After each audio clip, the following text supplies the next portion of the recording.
Yo, what's Sliding Bat Assassin? What's up? What's happening? And we are out here on Lake Guntersville once again.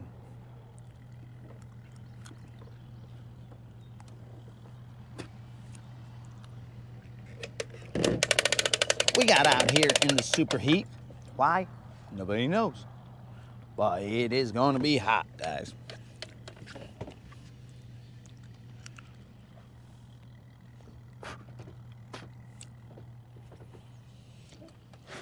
This should be a feels like temperature of 95.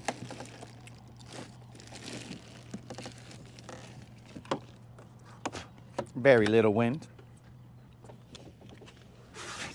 So that is going to be terrible.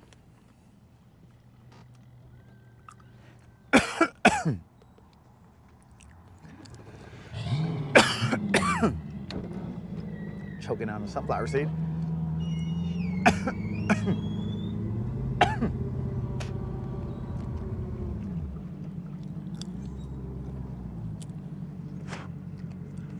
What up, Unlimited?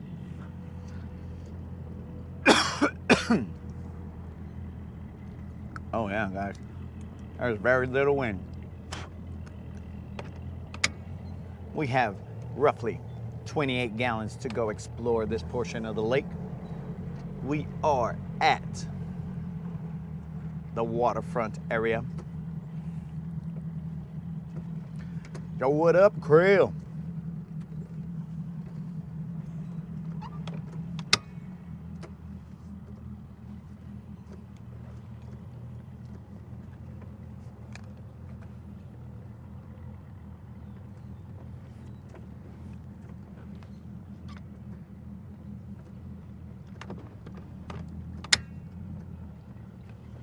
This will probably be the second time you guys have seen me use these power poles. After I frickin' slammed into the dock.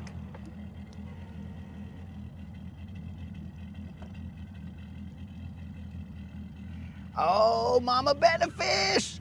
What's happening, Mama Benefish? Hey, Mama Benefish, what's happening? I will stay hydrated. That I definitely will. It's going to be hot.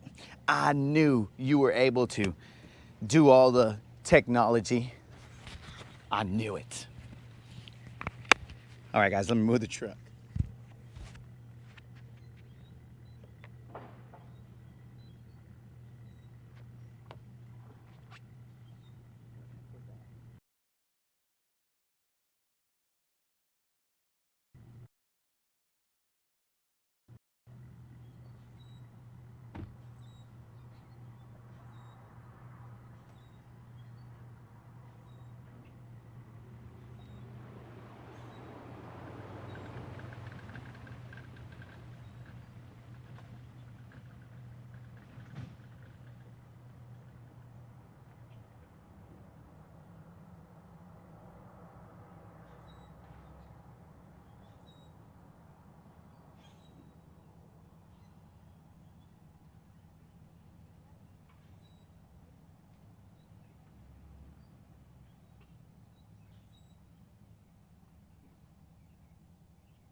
All right, guys.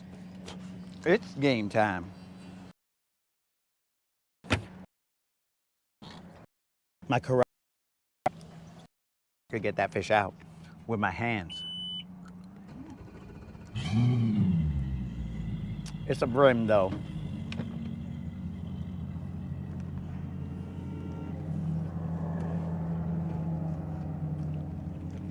So let's put on our life jackets, guys.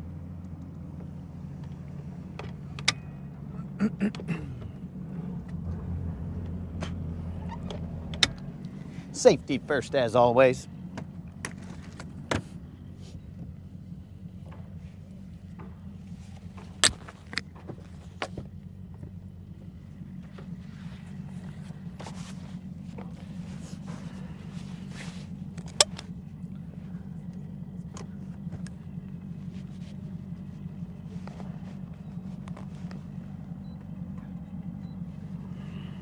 Let's see what we got here.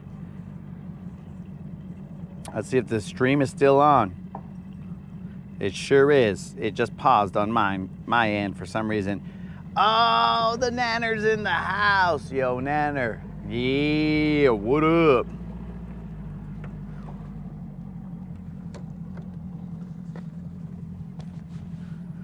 All right, guys. And with that, I guess it's game time. Nanner, nanner, boo, boo.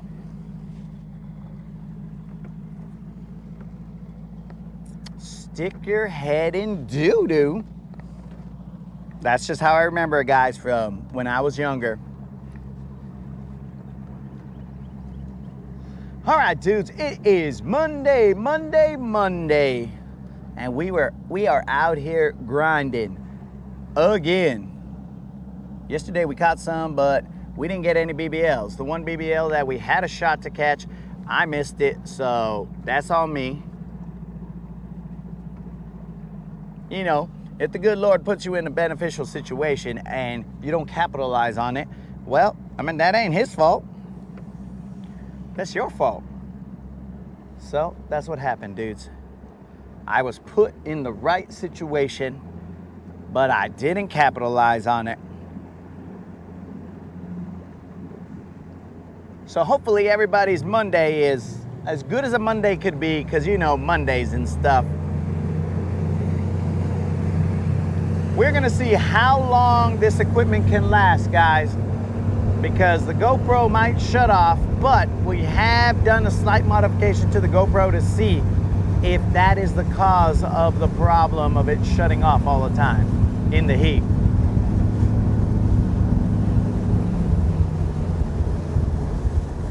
All right, guys, as you can see, I have just gone around the bend. There is an area out here, guys. You do not have to go far. There's an area out here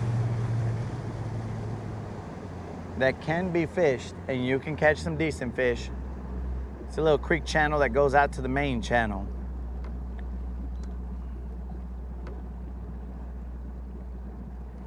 I don't know if these gentlemen are fishing it right now, so I will try and see where they are at so that I don't cause any problems for them.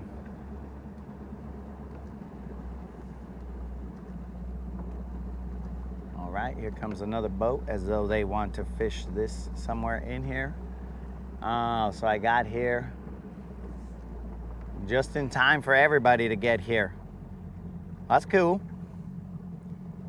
That's cool, nothing but life.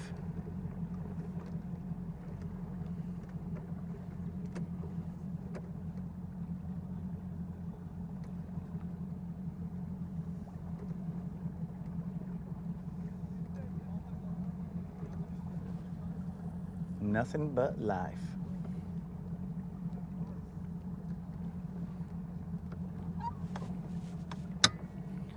All right, guys, we are in about 10 feet of water right now. The grass on this area is not a lot. There is very little.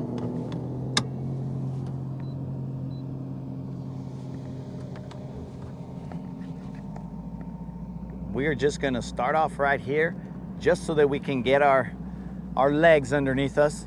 And then after we get our legs underneath us with a few casts, then we will move around and fish around and find out. Oddly enough, there should be grass all over this. Snizook is in the house under an alias. Que pues, Snizook? I have a hard time reading your messages, and now I got to keep up with different aliases, bro. Oh man, this is gonna be a complicated Rodcast. All right, dudes, let's put on our Predator armband and see how well that works in this heat. It's a lot of question marks. Is my Predator armband in here, or did I leave it in the truck? Oh, it's in my pocket. Ha!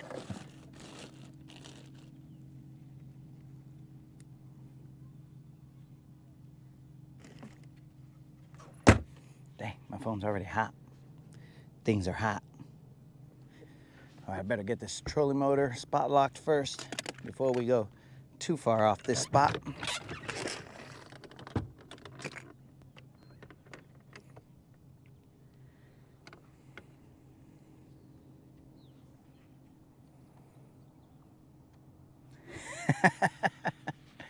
We have an imposter, and the boys have sniffed it out.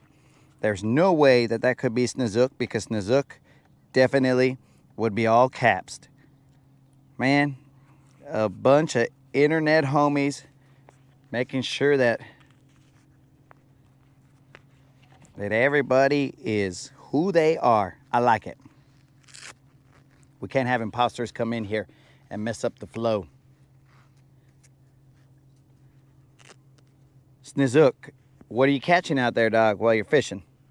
If this is real Snizook.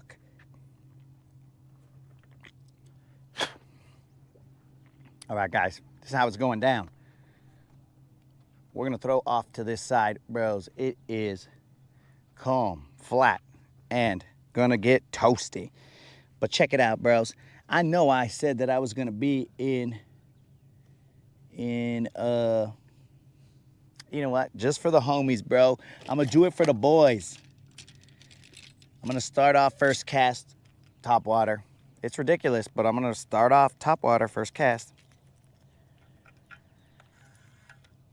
I know I said I was gonna be out at Honeycomb, but storm went through, okay? Crazy storm last night. I don't know, I mean, it was mainly lightning and chaos, but storm goes through last night, wakes me up, and then this morning, after the battery's charged, I looked at the weather and it said that today was probably the calmest it was gonna be. Tomorrow there's a potential for like some dangerous storms or something.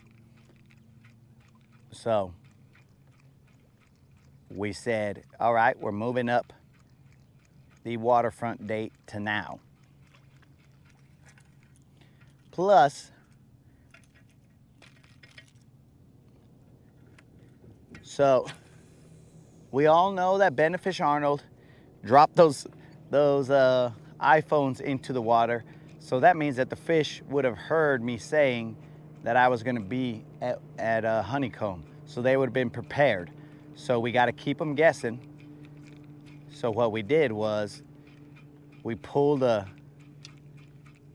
nice little move on those fish. They're expecting us at Honeycomb, but we are not. We are over here at waterfront. You gotta stay 2 steps ahead of them.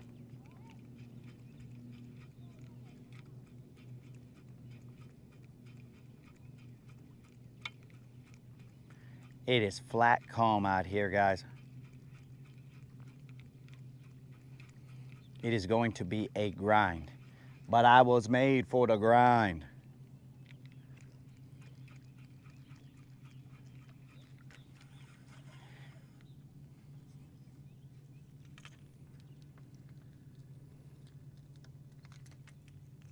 Okay, a couple topwater casts while it was clear with no eelgrass, and now it's time to get into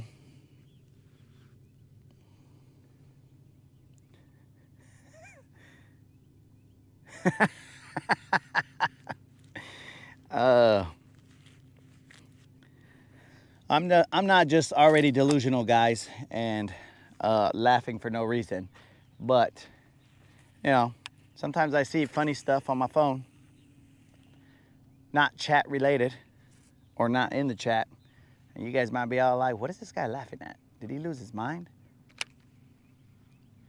And that also might be the answer, but nah, that was not the answer.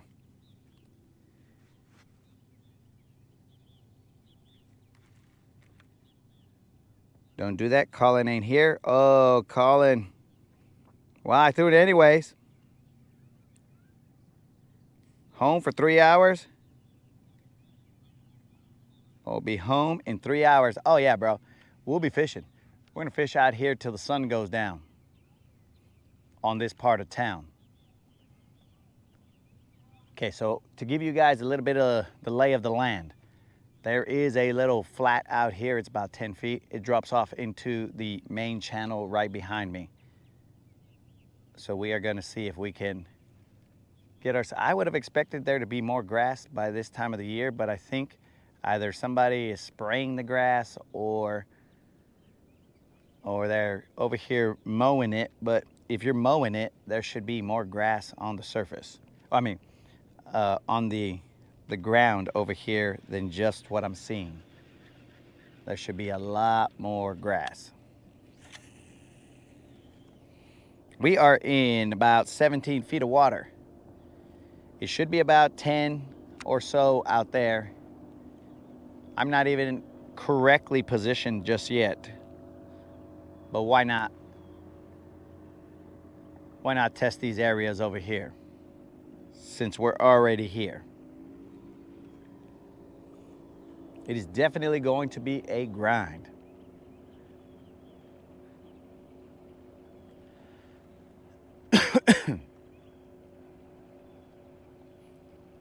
I'm feeling a little bit, I'm throwing a 1/2 ounce jig.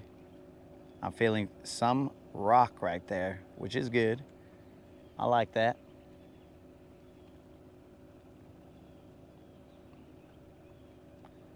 Some rough stuff.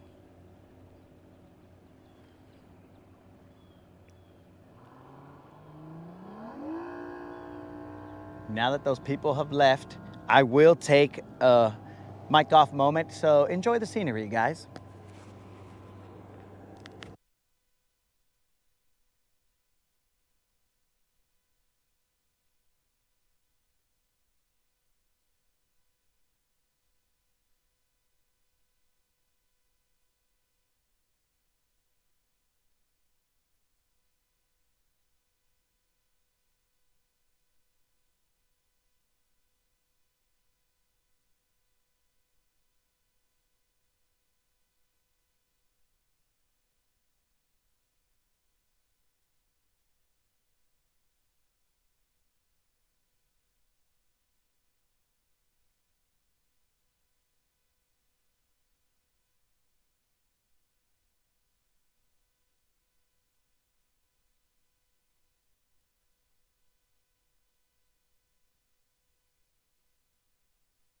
And we are back.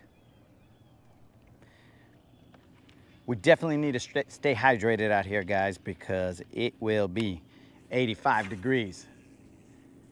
It is said to have a feels like temperature of 95, but that is later on today, not right now. Right now it's high. It has not reached peak heatness. Hotness? Heatness? Heatness is not. That's a hedonist way of speaking. That is what that was. Peak hotness. Oh, maybe am I dehydrated already? I'm not even saying the right words.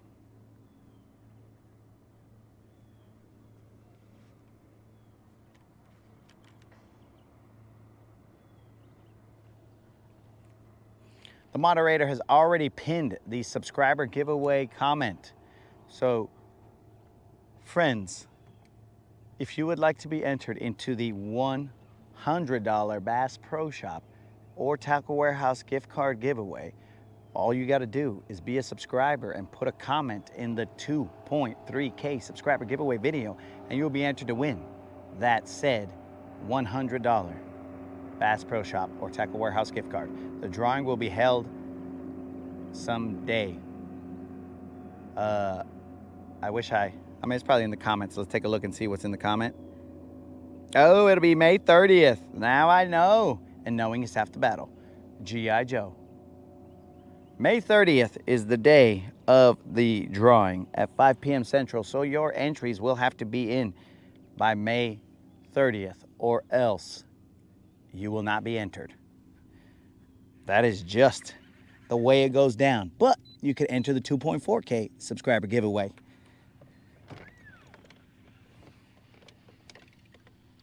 We are going to move a little bit backwards.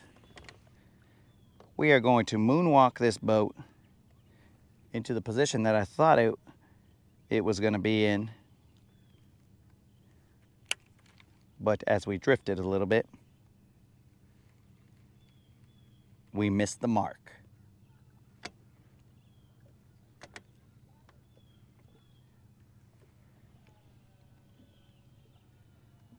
This area is just outside of waterfront. We have not gone far. We will be positioned right between, we will be positioned right here, apparently. Let's see what this is. Oh, that's a good one. If we land this is looking to be a BBL for sure.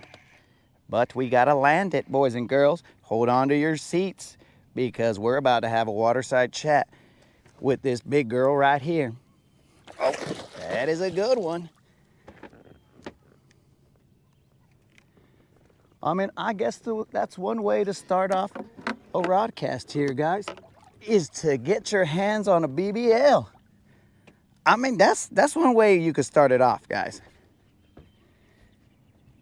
This is definitely a way to start off the Rodcast.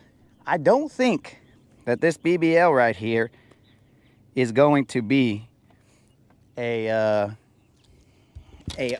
she's still angry. I don't think this BBL is going to be the BBL Plus. But let's see, guys. The first fish of the day is a BBL. But let's see what size of BBL this is. Is this a BBL Plus? I don't think it's gonna be. And I was correct. This is definitely a BBL, but not a BBL Plus. Here we go, guys. No tag. We start off with our first fish, a BBL. Not bad, not bad. We will endure the heat for fish like these. There we go, baby. Let's let her go.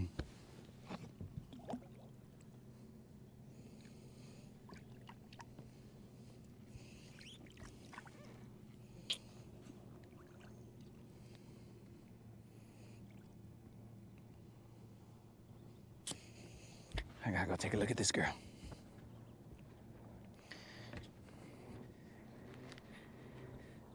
Was my hook set so crazy that... There she goes. All right, she just needed to be encouraged to get down there. Ah, now my phone turned off.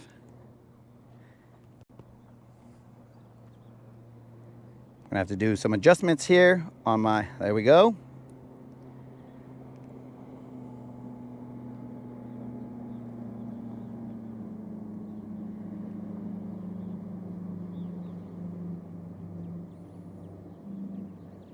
All right, dudes.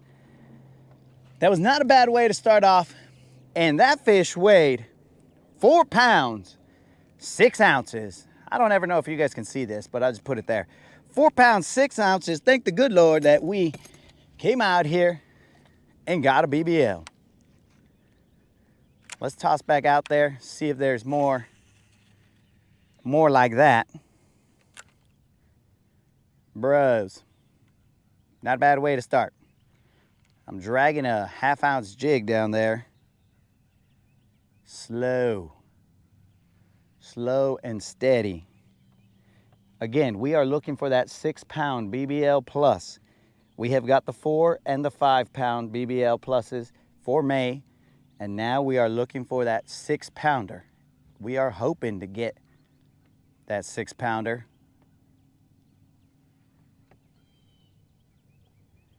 We are right now, there's a little channel that comes out through here, and the main channel is right at our back. So we are hoping to get more of those, hoping to get that 6-pounder. Or, you know, some bigger than that.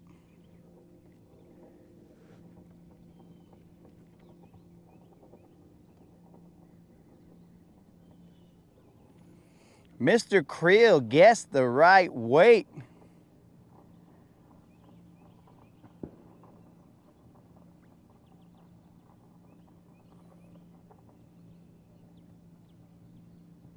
I guess Mr. Creel has cleaned off it. Well, I guess he's on his phone right now, I would assume.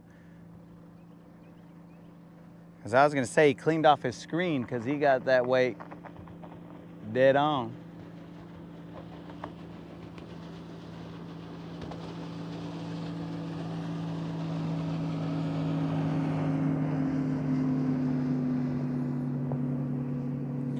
First fish of the day, BBL. All right.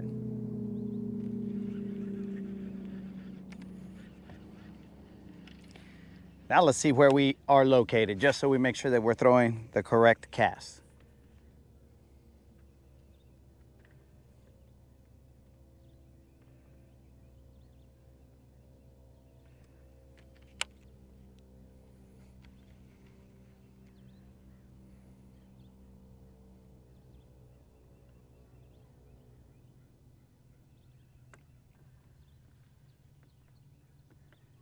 Not a bad way to start off a Monday, dudes.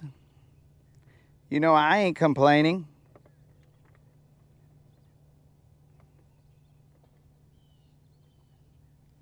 One of the chickens told you the answer, bro? Oh, that's nice. It's very nice of those chickens. Not only do they hook you up with eggs, they also tell you the size of the fish. Bro, you better keep those chickens. Whatever chicken that was, you better keep it.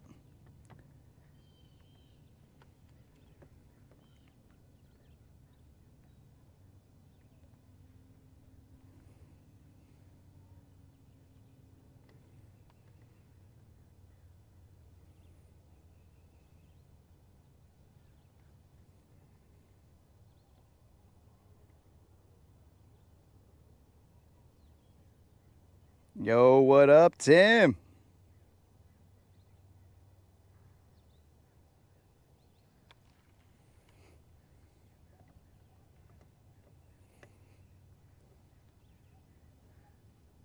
So right now there might be a little bit of, I mean, there's always a little bit of current going through here, right? So that's why I'm throwing this 1/2 ounce jig, so he kind of stays where I want him to be.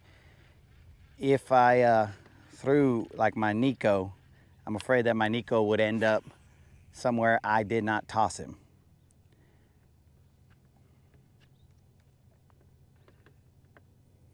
But we will fan cast this area and try and pick it apart. We are in no rush.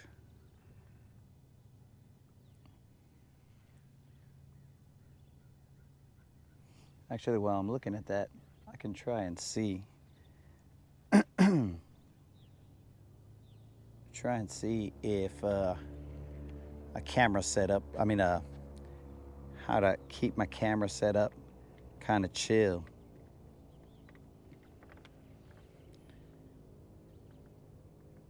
We should also probably pull out a little bit of water. Stay ahead of the game because hydration is key.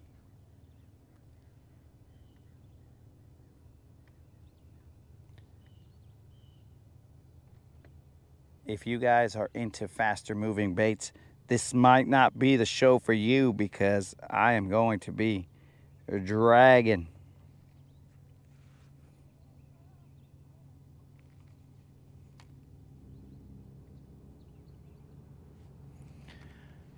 Tim, I mean, you can bring your boat, bro. That's fine. I mean, to me, it doesn't matter.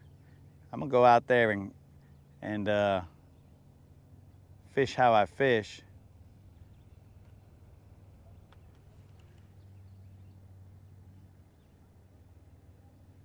So however you want to do it, Doug.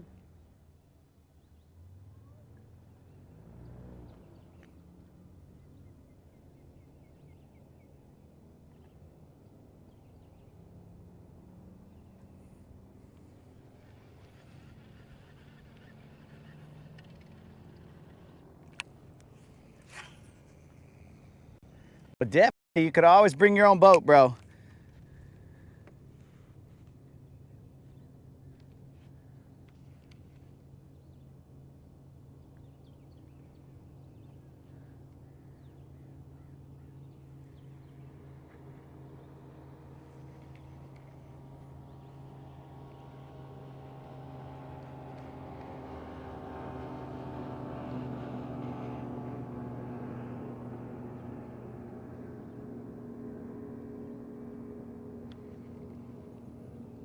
Where's the water? Where's the water?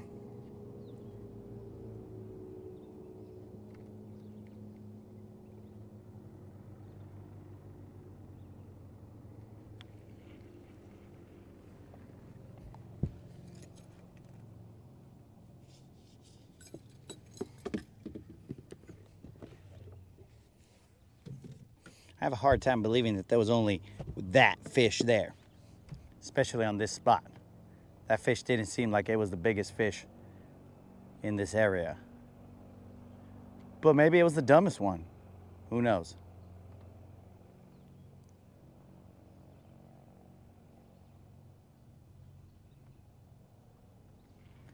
See what our depth is right here. We are in 25 feet of water.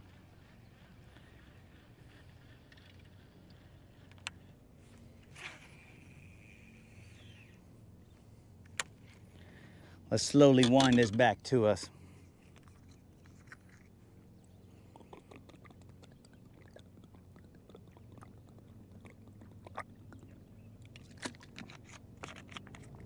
Stay ahead of the game, boys.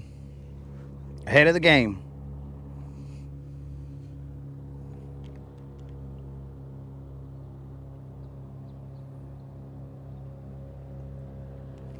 The Latin Subs tournament, well, we'll have to see, bro. I don't know if there's any rules. I think you have to check with somebody to have a tournament on here. I mean, it will be a loose tournament.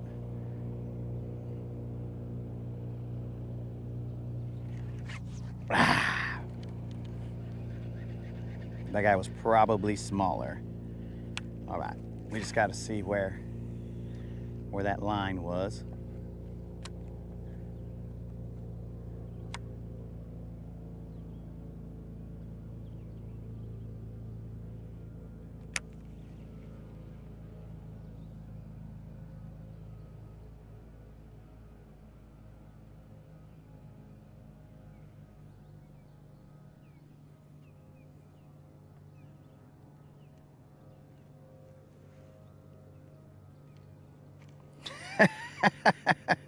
Push-ups too, bro.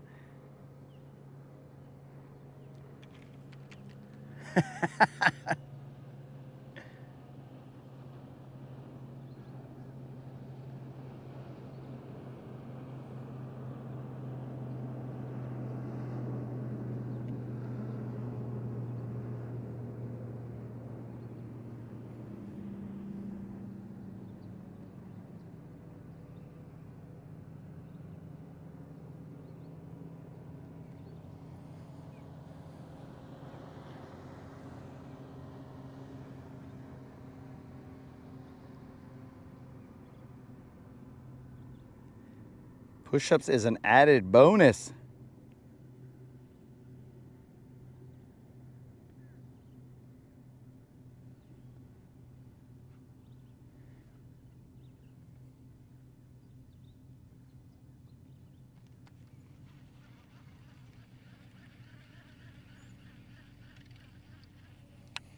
Okay, I'm gonna throw to that buoy.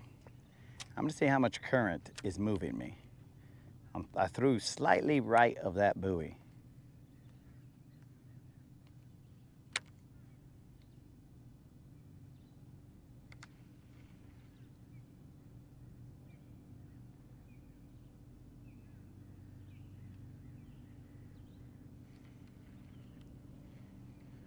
There's a little bit of grass right there.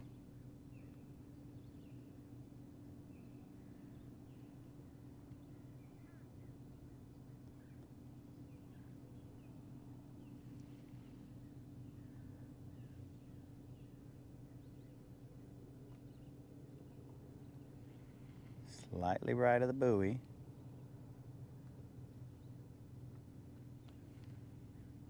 There's a little bit of current that is moving me.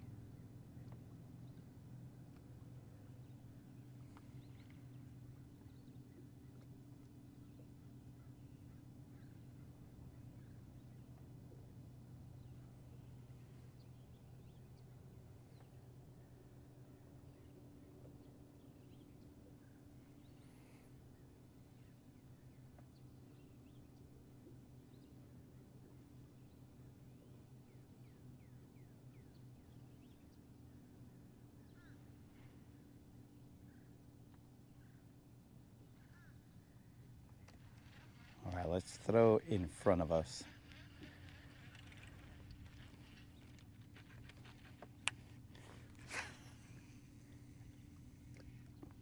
Let's see where that guy goes. Through to that little house right there.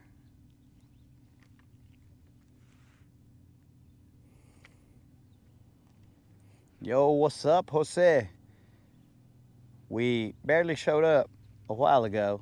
I don't know how long ago, but we hooked into a 4-pound, 6-ounce bass. That's our first bass of the day. It was on this spot right here.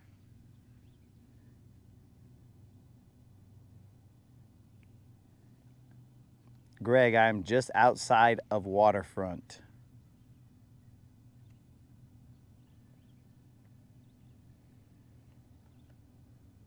We went up the lake today and we have not moved but an inch in terms of lake distance outside of waterfront.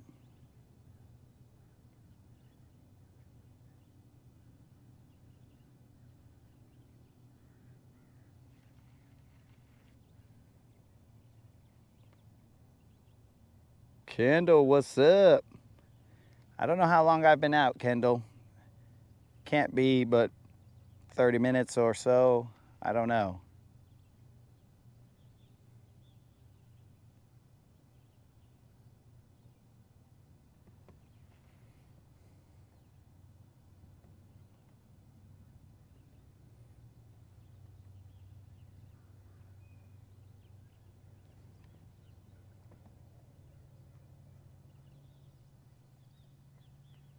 We're slowly walking this jig down. It goes from a flat, and then there's a creek channel that comes in here, and the main channel is right behind me. So we're walking it down this little drop. Some might call it a ledge. Some might call it a drop. Some might call it something else.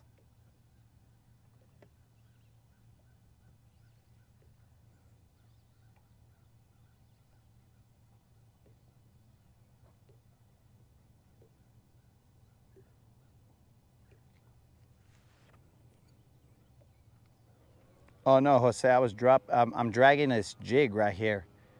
I threw a topwater just to say I threw it today, though I didn't think it was gonna have any success right now.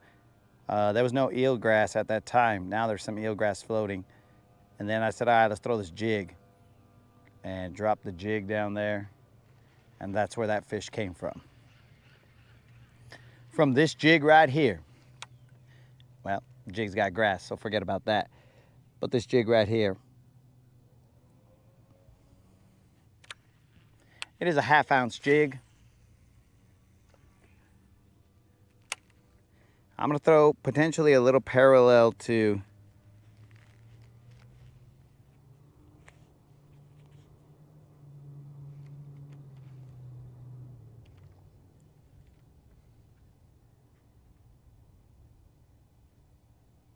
Colin. What's up, bro? You missed the topwater action. And by that I mean I threw a topwater, but we didn't get a bite, dog. I just threw a topwater. I figured I'd throw the top water. Well, it had a little bit of clearance. Right now there's a lot of eelgrass on the water again, so we're not throwing the top water. I didn't really think there was going to be a bite right now, but I threw it just to appease the topwater calls.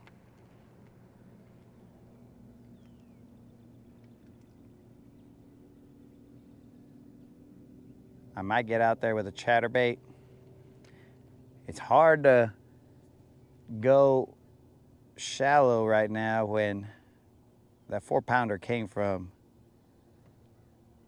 deeper.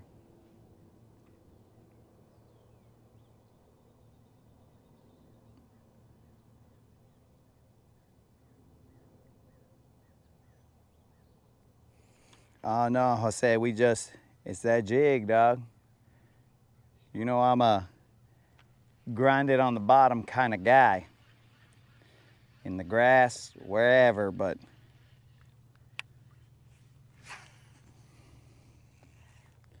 okay, so I'm gonna go a little more to the right. I'm gonna see exactly where these fools, because there's a drop into like 30 or 40 feet. I don't know what you guys can see. There should be a green buoy. Yeah, so there's a green buoy right in front of me.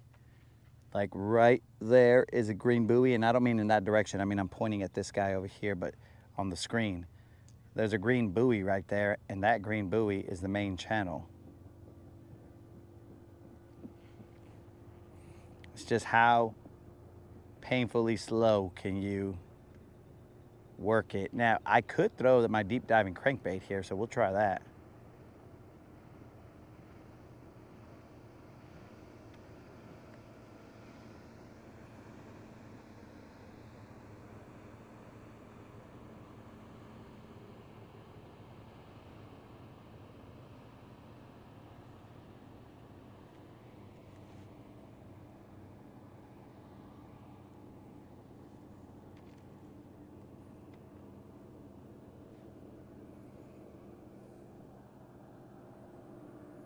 Creel did tell me to wait for you, Colin, but I had already committed. I was throwing that topwater already. If I had waited, Colin, there's all kinds of eelgrass here now, bro, so there's no way that we could have thrown it. It just wouldn't make any sense at this point in time.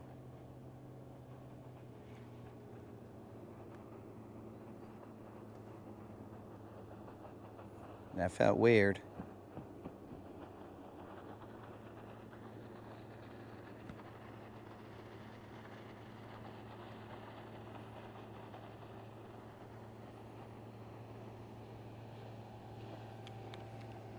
We got out here a little late. The battery's charged at about 7 or 8, somewhere around there. But, Creel, did you get that crazy storm over where you were at? That went overnight with lightning and all kinds of chaos. Because that lightning was waking me up, or the thunder, I should say, was waking me up over and over again. It was like, I was like, bro, what's going on out there?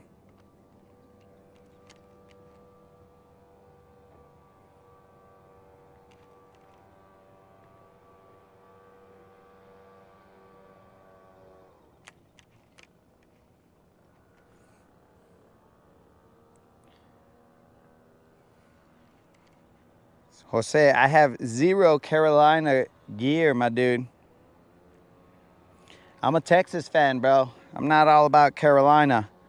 So I can't throw a Carolina rig because that would be repping Carolina. And I'm all straight up Texas rig, bro.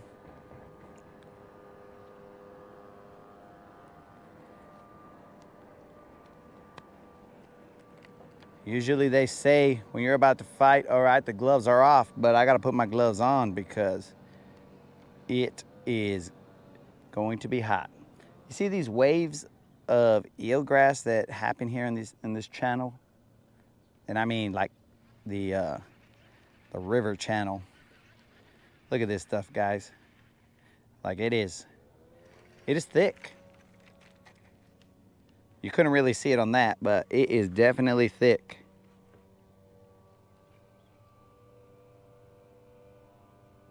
List of lightning early. Yep, straight up listed all over the place, Krill. I know you meant lots of lightning, bro. I know that.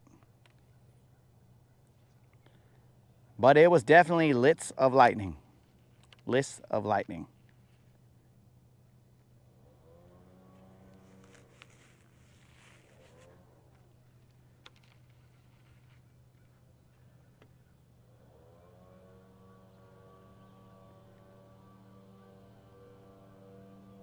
I'm gonna work this for a little bit. Then I'm gonna go on top of this flat. And I'm going to try and throw a chatterbait out there, but it doesn't get deeper than, shallower than like 10 feet. And the grass isn't there like I had expected it to be. So I might throw the old monster over there first, throw a worm, Texas rigged, and then go from there. Because that can't be the only fish here, bros. Don't be crazy. One fish all by itself in this area where the channel is, que pues. That's just lunacy. But the only problem is that the rest of these things that I got are they're kind of light. So when we're in the channel, it's gonna move them around a little bit.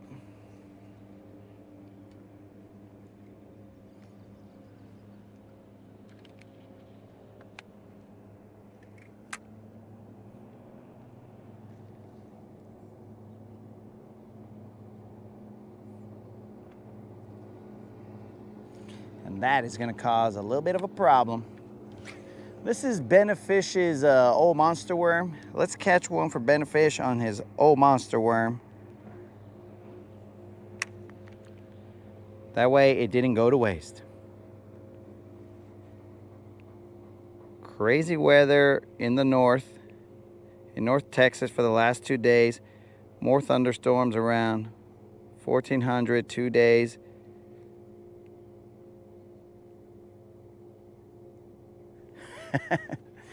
The weather's getting crazy everywhere, bro. That's why we came to this area today, because it said that the weather was going to be crazy tomorrow. So I want to be somewhere near home base when the weather's going to get crazy. So we showed up here because sometimes the weather gets crazy here, bro. Like insane. Krill, I'm throwing that old monster. This is the one that Benefish gave me at the end of the tournament. Let's see if we catch anything on it. We got to give credit where credit is due. This is his worm. This isn't the one I stole from you, Krill, that you threw in the trash, and then I was catching fish off of it.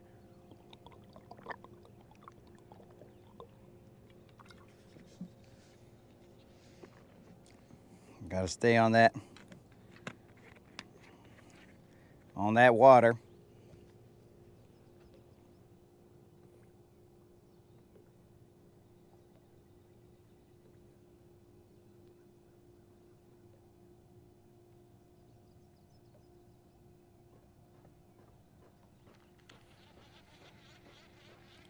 See, I didn't cast my worm in that direction, but he's all the way over there. So this current is this current is doing a number on this worm because it's only a 1/4 ounce. So being a 1/4 ounce weight, the current is slowly moving me wherever it wants.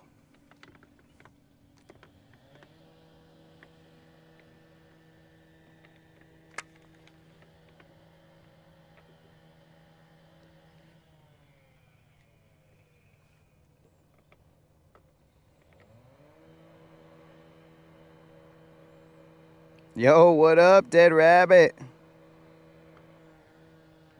You threw a couple more on the floor, dog? I'm gonna have to look around, see what's there, see what's available.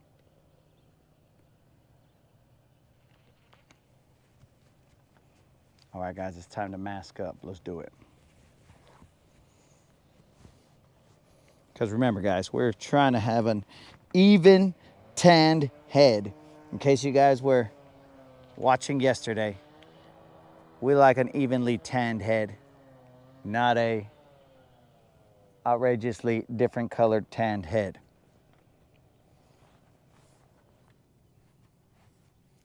Apparently for vanity purposes, but all right, guys, you see all this eelgrass? I hope you can see it. It is just all over the place, and it is causing, I mean, it's making it hard for me to move this worm because it's pulling my line with it. But whatever. Anyways, there is another point on this side, but I've only caught like smaller ones on that side. Let me creep in a little bit.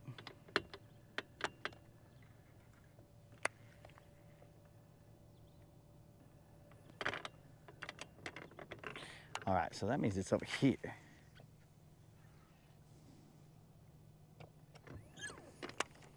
Did a little bit of a creep right here.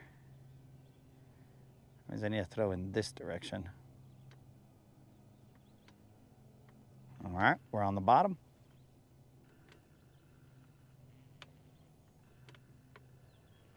Can you guys see the eelgrass on the water? Anybody who likes to throw faster moving baits like crankbaits and all this other stuff, this is gonna cause them an issue because every cast is gonna get you fouled up. There's no real way to work a crankbait through here. You might land in a spot that doesn't have it, but that's gonna be like 8 out of 10 casts are gonna come back with eelgrass.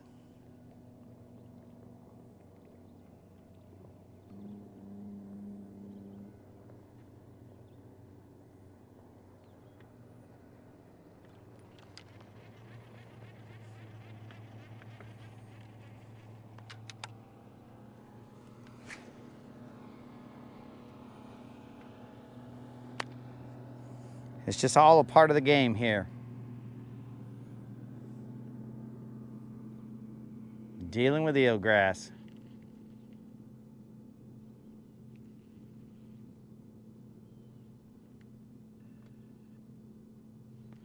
That's weird. I wouldn't have expected it to, well, I guess that makes sense.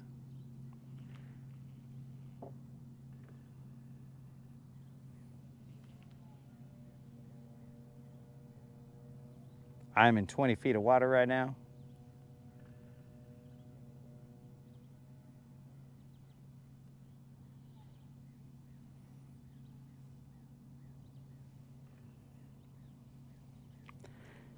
Have you ever thrown a Strike King hybrid hunter? Never, ever, ever have I ever thrown a Strike King hybrid hunter, bro.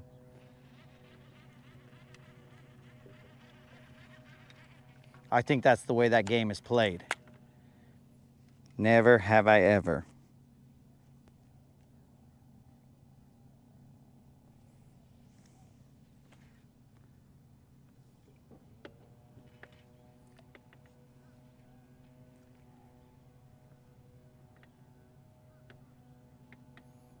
Come on. There you go.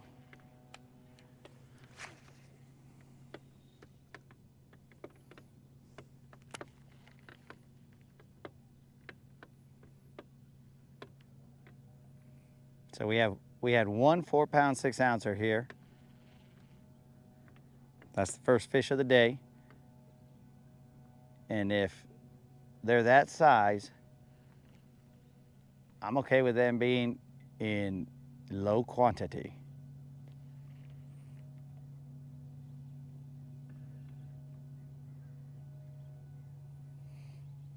And that on this channel is referred to a BBL, as a BBL. So we have one BBL for the day. Let me move a little bit. Okay, if I go in this direction, where?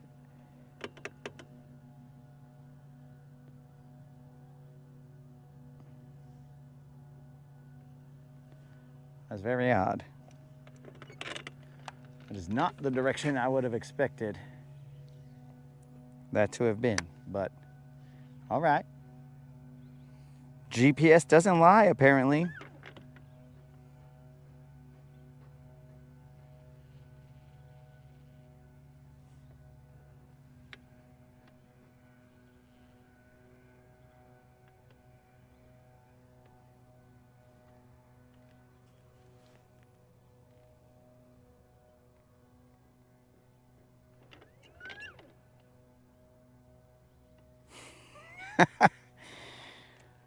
Oh, well, we'll see if they're, bro, when I get off the water, I guarantee you they're not going to be open.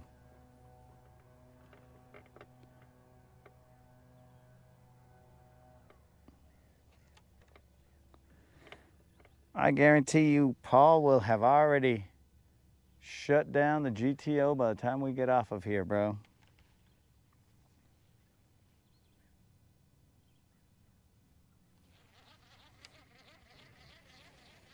There's no way he's going to keep that place open. He is not. Motel 6 or 8 or whatever, we'll leave the light on for you. Nah, bro. When we get off the water, that place will be closed.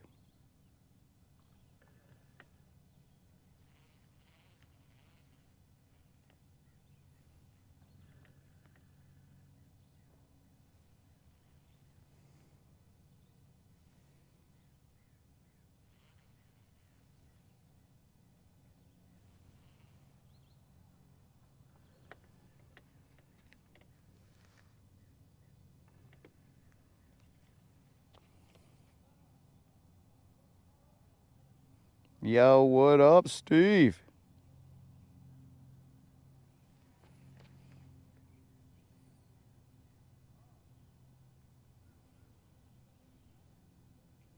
So, Jose, my complaint is the eelgrass floating, dog. This mat right here, whatever this chaos is, that's the eelgrass issue.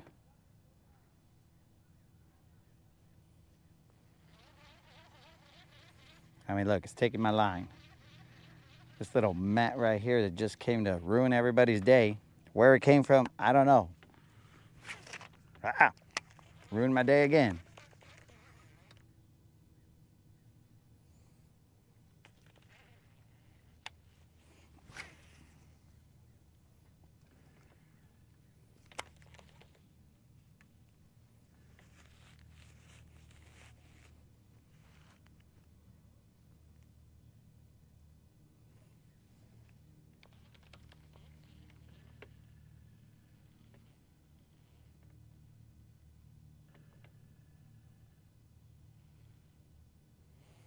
Yeah, I can't even do anything with that. Keeps on cruising and moving my worm. Okay, let's get in here with a chatterbait, see what we can make happen. All right, so if you're just tuning in, we caught ourselves a BBL on this spot. That BBL was 4 pounds, 6 ounces. And now we are gonna go into this spot a little bit. There's eelgrass all over the place. The conditions have changed, so now the eelgrass is causing us issues. But we will adapt and overcome. It's just fishing, baby. We will see how far that eelgrass goes into this area over here. And we will take a look at what kind of grass and stuff we have. We have a little bit of hydrilla right here, just sticking out. We are now in 10 feet of water.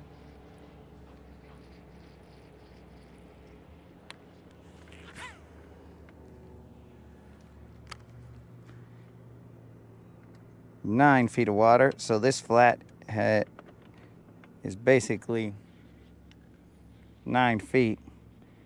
Very little grass. I'm telling you guys, this used to have a lot of grass.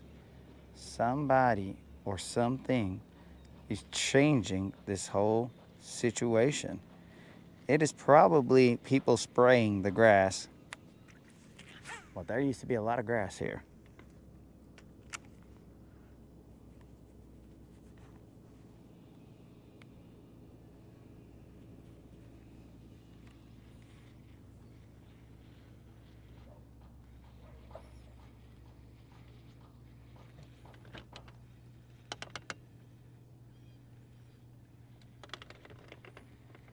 I don't see, I mean, there's a carpeting of grass, but not a real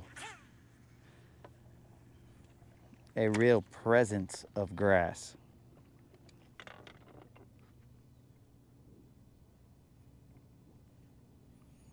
Oh, Steve, yeah, that was close enough.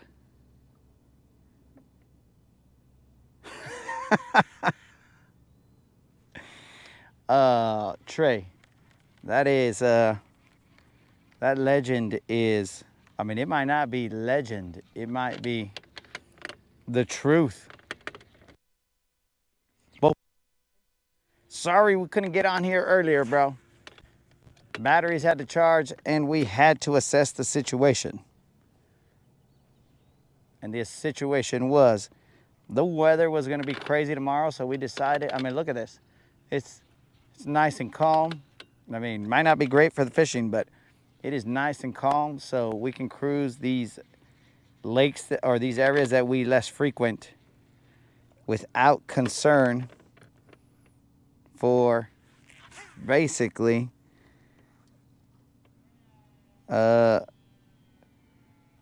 crazy weather. You know what I'm saying?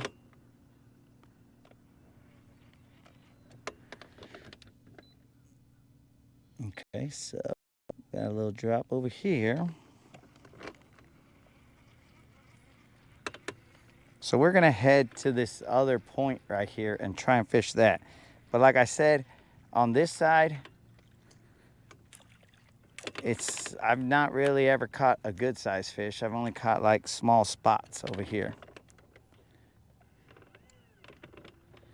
So it should be straight in front of me. The flat that it's on, or that's on, I don't even know how to fix that statement. The flat is straight in front of me and the point is off over here somewhere. I'm not delirious, guys.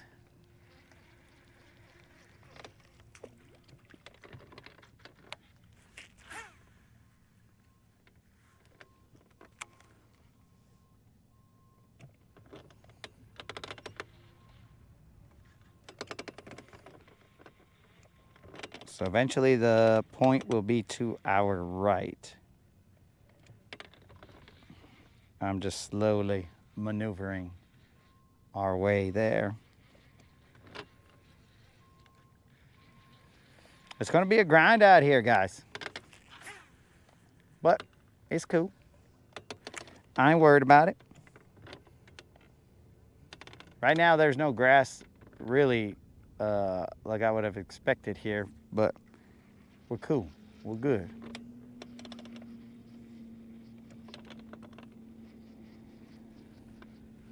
I mean, it's not like I was expecting for there to be grass is the statement I'm trying to make, but there is no grass here. What its deal is, I don't know. Okay, so the point should be right here.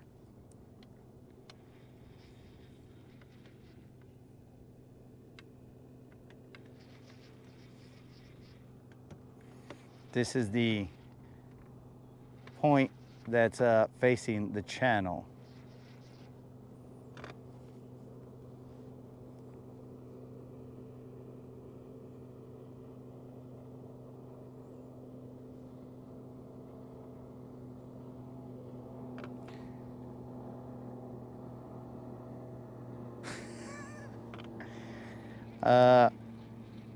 I don't know just yet. Steve, I'm not saying that the fishing isn't going to be good. I'm saying that it's going to be hot and we're going to grind. And with this floating eelgrass, I mean, best I can do is a chatterbait, and we're going to drop some worms and stuff like that and jigs. So that is the grind that I'm talking about, where it's going to be slow, methodical, not fast moving baits, because this eelgrass, bro, this floating eelgrass causes the problem. Now, if we go into a cove or something, Because right now, our destiny is not written. We don't know where we're going to go. We don't know if we're going a little south, a little north. We don't know. I mean, right now, I'll tell you my next move, which is the only move I know that I'm going to do, is the next move. I haven't planned anything out. We weren't even supposed to be here today. We were supposed to be at Honeycomb. But the next move is to go right there, which is just the other side of the channel. And there's a like 30-foot drop. And then it comes up to like 10 to 15 feet. So that is the next move. It's not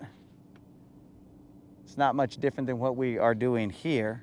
It's just like 250 yards that way or 200 yards that way, who knows. But that's what I'm talking about.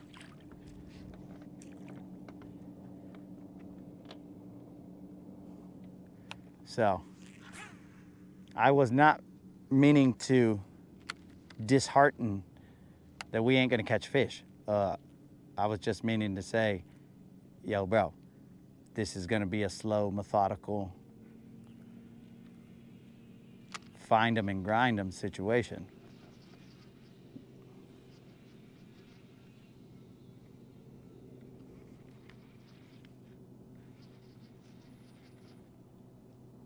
I mean, I'm throwing the chatterbait out here just to sort of get some kind of moving bait action, but I'm not even sure these fools will go after that.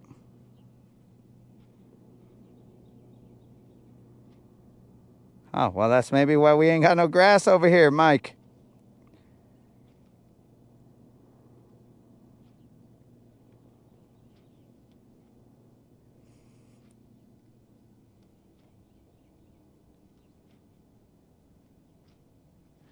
Well, so I'm not an expert in ledge fishing, bro, but that is, I mean, I would assume that fishing the ledges of the creek, of the main channel. Maybe I'm not understanding ledge fishing, but that is what will be there. But I don't think we're gonna fish it like the other people are fishing it. These guys are fishing it more than likely parallel to it or whatnot. So I'm gonna pitch to the shallow and then run it back towards me. And by shallow, I mean like, dude, some areas it's 5 feet, some areas it's 15. It's just shallower than 30 is all I'm saying.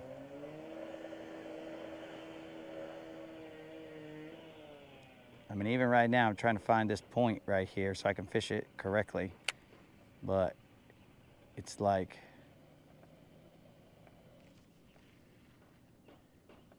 I haven't found it just yet. How's my jig still falling? So then I must be on the deeper side.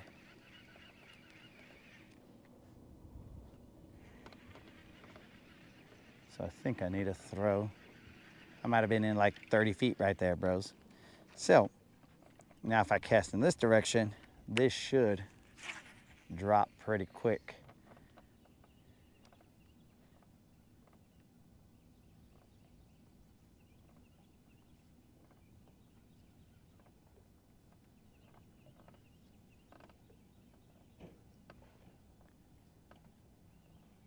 How is every direction?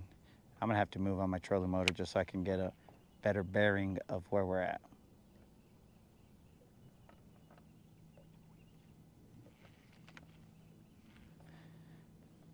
I had it lined nice, but apparently I was wrong, which happens every now and then, guys. All right, let's see. Head in this direction. If I'm headed in this direction, I'm going.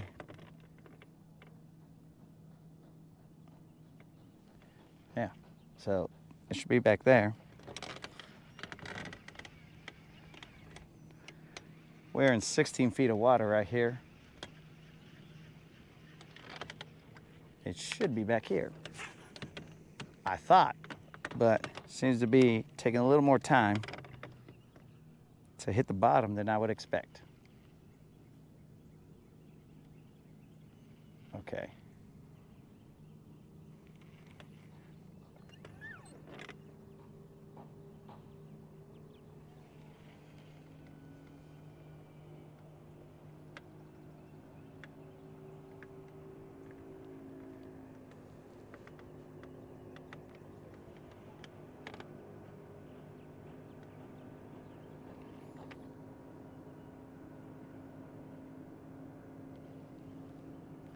These are areas that I don't frequent, so it'll just take a little bit of time to figure out what I'm looking at, what state they're in, and I mean like grass and all that other stuff. Like, is there grass? Are these areas without grass? Because I'm telling you, I would have expected there to be more grass, but Guntersville Mike says that people were spraying this area. So maybe that's why the grass. I mean, dude, the main channel should already have. So there's this is close to the area of the Miracle Mile, right? And that area is like in between in the main channel, and it's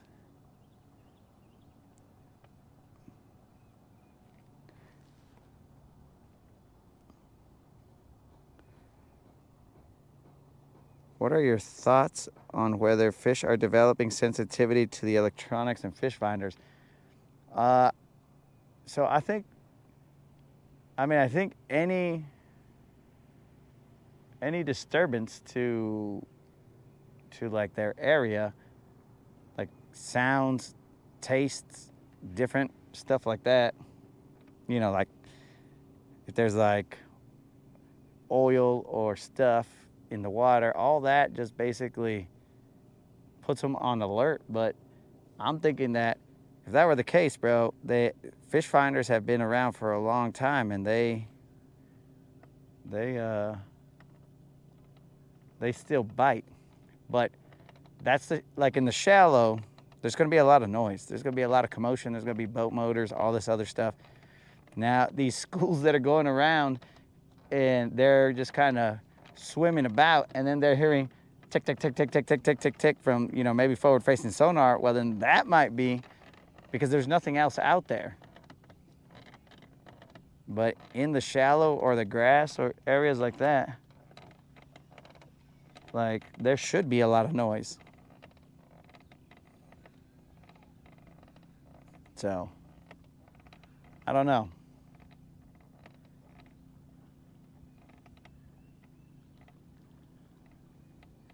I don't know, but they are building up a sensitivity to me, bro. They're like, oh, I got this guy. That's his same jig he caught me on yesterday. But I ain't worried about that. Let's move to this other spot, dudes.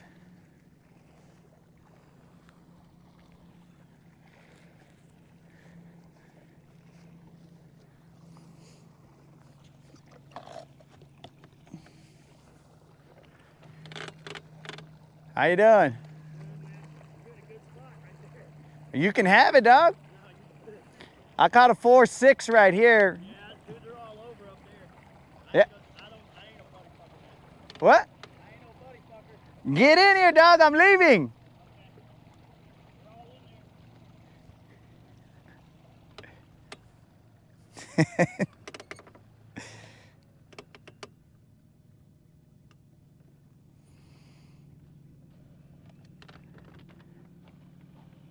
I'll be over here on this channel.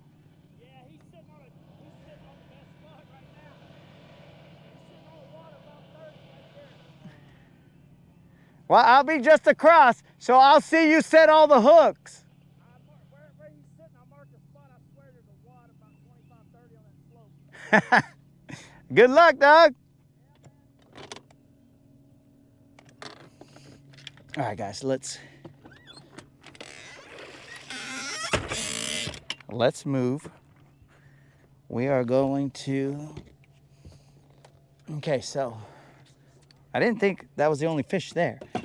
And this gentleman cruised by, I believe he was side imaging, and he was like, yep, they're there. So, but we're moving. when you make the decision, just stick with it and do what you gotta do.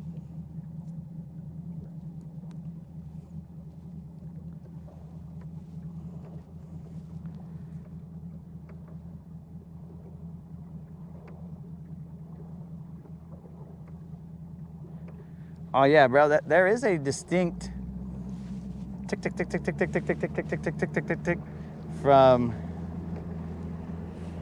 the transducer, but I don't know if it's like if there's a, what do you call it? Like if they're that sensitive to that, because it was low. It wasn't really like something that was crazy that I think the fish would be all like, oh yeah, that's definitely these fools.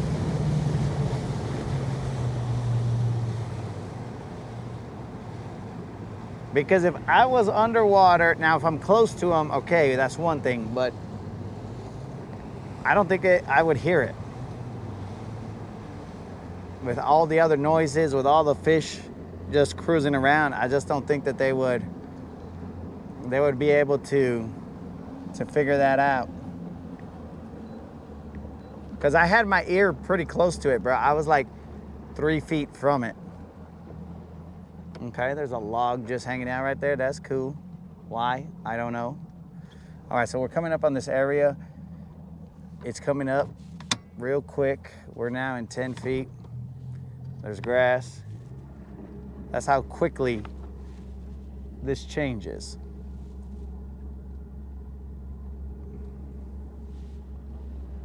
So let's do a little side imaging of this area. I'm going to cruise by it. I don't really, there's a point that comes out here in this channel, and I was going to hit it and fish it, but we'll see. Because you could just go along this edge right here, bro, and throw stuff into the grass and catch stuff.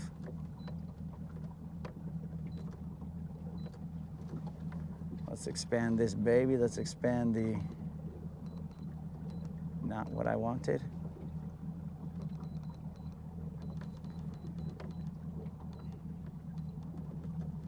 I just wanna, so I've changed from 800 kilohertz to 455 kilohertz. The reason to do that is so that you can get further distance. You're not gonna get as good a clarity, but you're gonna get further distance from your side imaging and stuff like that.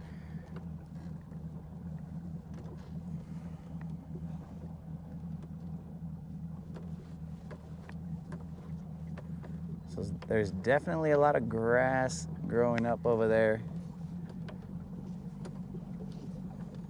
Now see, my belief is that that dude is a good ledge fisherman, and he's going to throw multiple baits at them and see if he can catch them.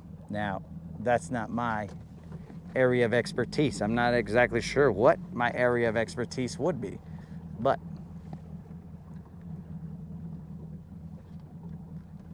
I don't see anything that jumps out to me. I don't see any like, oh my God, there's a school of fish here or anything like that.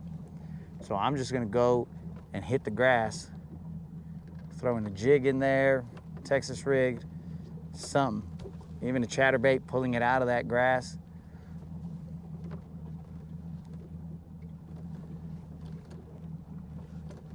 So whenever you find an area that you think might be good, well then you can go over it again and then go with 800 kilohertz and then narrow your distance. Right now I have it at 100. Usually I have it at 60.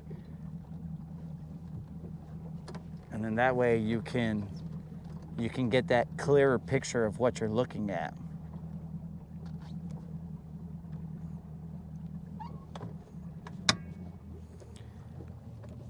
So, I mean, I see a bait ball. Actually, that's not a bait ball. That looks like brush. That was probably a bunch of crappie in there. So yeah, we'll see what we can do here.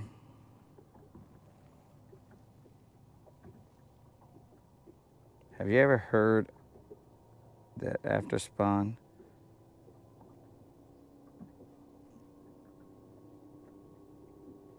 80% of the fish are behind you? I've never heard that, dog, but I would assume that's because of the fact that they went out to deeper water and whatnot. But I cannot confirm nor deny any of that. All I know is that there are people who successfully beat the bank all year round. It just depends on where you're at, because there will always be fish that do not leave that area. There's fish that just hang out. I mean, depending on what lake you're on, right? But there's some fish that, if it's got grass, they'll stay there all year long, bro. They'll be in the grass. They'll just hang out. They'll just orient themselves to that grass slightly different. If it's sunny, they'll go into the grass a little bit further. If it's cloudy, they'll cruise around the grass. You know, it's just, and it depends on how the grass grows. If the grass is really high, things like that, they just change where they're at on it. And I didn't believe it, bro. I was like, what the heck? Because I'm from a deeper lake. So in December, there's no way that you're fishing shallow, right? Unless it's a ledge or something, but there's no way you're fishing shallow. But here, it's a different ball game. Here, you might be fishing shallow in December. And you might be able to get them shallow in December as long as you're around grass. But this is just, I mean, fishing is fishing, bro. There's some tendencies, but there's no exact science. It's like, okay, a good portion of the fish do this. Not all of them, just some of them do this, and some of them are like, yeah, whatever, bro. We ain't flowing with those other guys. We're just gonna hang out here.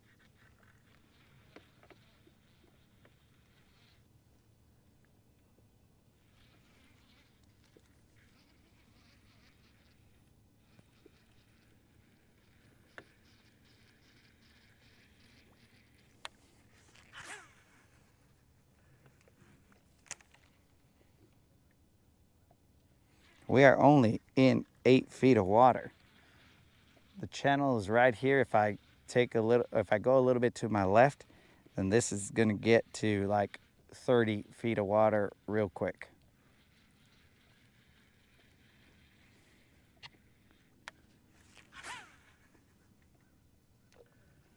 There's not a lot of eelgrass here. So you know what? Colin, are you still here? Colin, tell me you're here, dog, because I'm about to throw a topwater. I'm gonna throw a topwater for the norteños. Got a little cloudy, not a lot of eelgrass. We can throw one, dog. Here, there is a possibility that you could get a topwater bite here. I have some confidence that there would be a topwater bite here, as I have done it in the past. Let me see if the norteño's here. Let me look at my, let's see.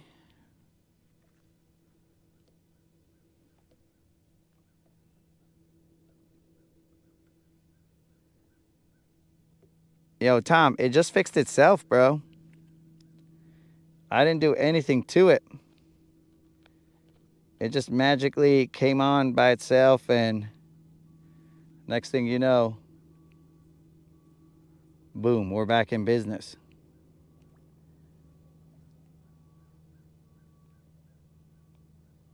All right, Colin is here. Here we go, guys. He is salivating to see a topwater bite. Let's see what angle you guys are looking at. All right, let's throw it maybe this way. It's pretty shallow out there. I'm telling you, dudes, this time of year, this should have been matted over with grass. You wouldn't be able to get to the other side. These guys are doing a number on the grass. or it's temperature, one or the other, because it has been cold, you know, and different weird stuff has been happening. So I don't know, maybe it's a combination of the spray and the grass. The temperature. Well, I scared away a little bit of shad.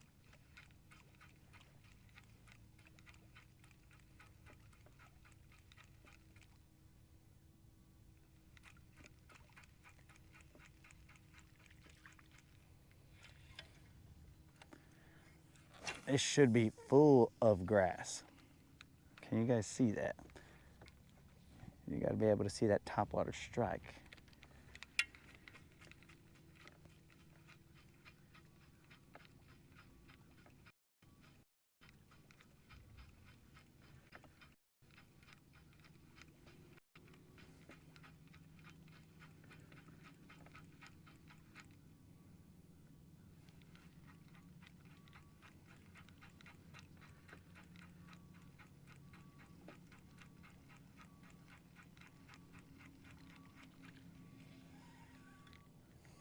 Now that the sun is out, I can see pockets of, gives me a little better visual.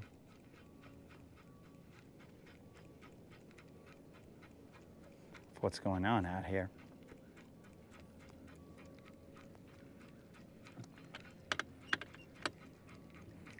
I'm gonna pull off of this just a bit. A little shallower than I would have liked. So I'm 14 feet of water, but I could still see the bottom.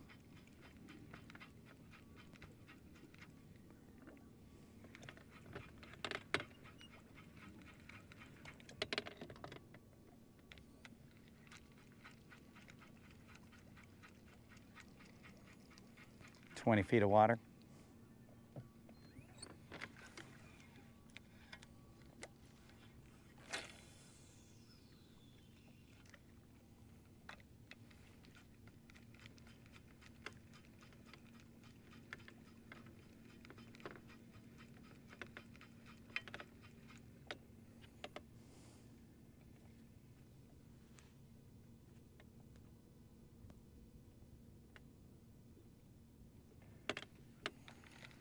Not enough wind or chop on the water.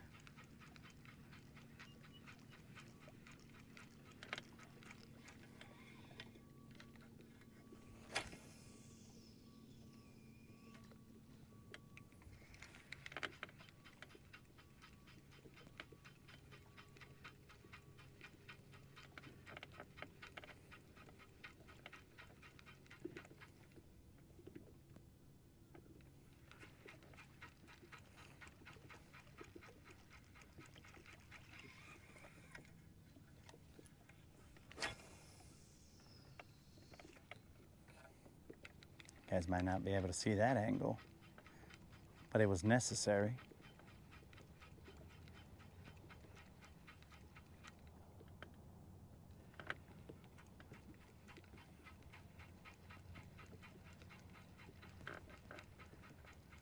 Tim, so I don't like throwing top water when there's a lot of chop on the water, but that's just a personal preference of mine, because especially when I'm throwing a walking the dog bait, because I want them to see my bait. I want them to be all like, "Oh, what is that dumb thing causing ruckus up top?" That's what I want them to see. If there's chop everywhere, well, they're just seeing chaos. So to me, I like it with less chop, but it really don't matter what I like. It really matters what the fish like.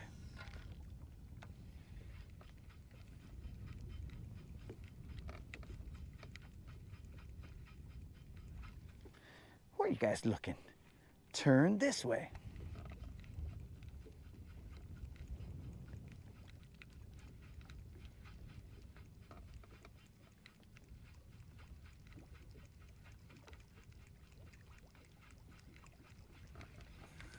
Eelgrass. All right, guys, turn that way as we will be casting behind us.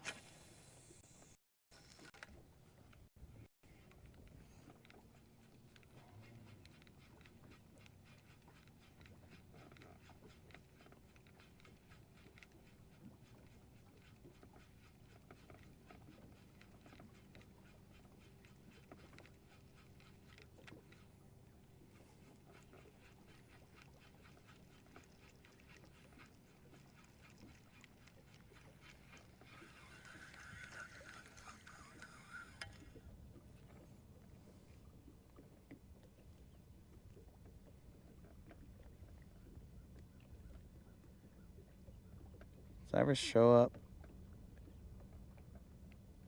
Stripers show up, I'm assuming. Down scan because stripers are consistently moving.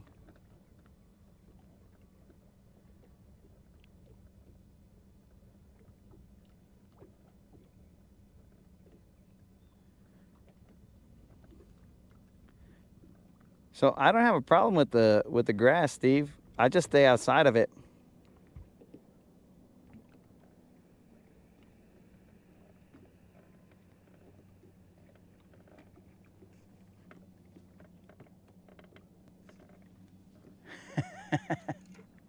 Oh, we're back. We're back to the strippers. Oh yeah. You're kind of right, bro, because the strippers are located more in that direction. Oh wait, no, Steve was the one who said to go and get out the grass. You can go to Wheeler.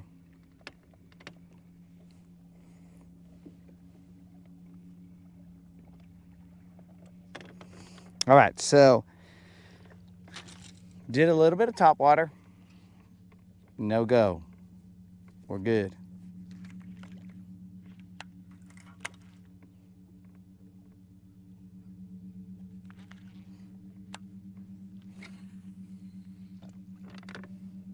Where are you guys facing? Ah, you're facing backwards. Guys, eyes front. That was my fault.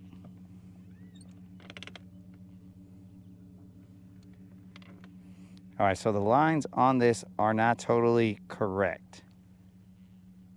Did somebody just blow up out there? They're not totally correct because where it shows it's shallow is, like right now I'm in 12 feet, but it's showing this to be deep. So I'm gonna have to see where we're at.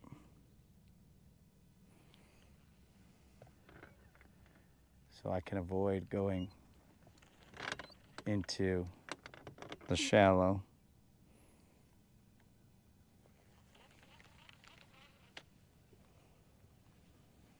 If you're talking about the floating eelgrass, Steve, then yeah, okay.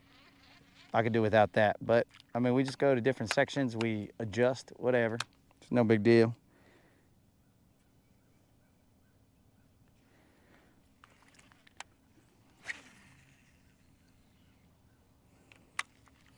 Because you got to understand that that grass is also helping the fishing when it's on the bottom, not when it's floating.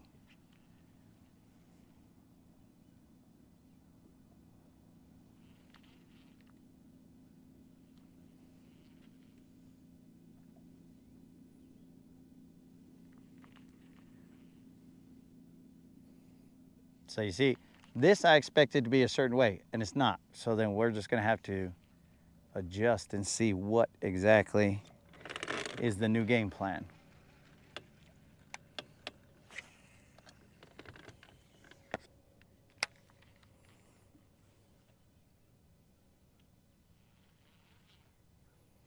We will adjust.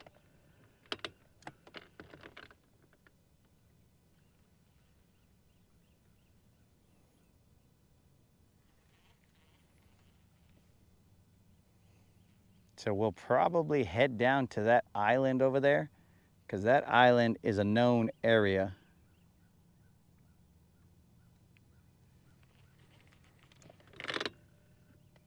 Oh, Tim's coming with that BBL energy. That island is an area that I know. So we might go over there, try and pick off a couple, and then move. More than likely on a certain area that there will be spotted bass. But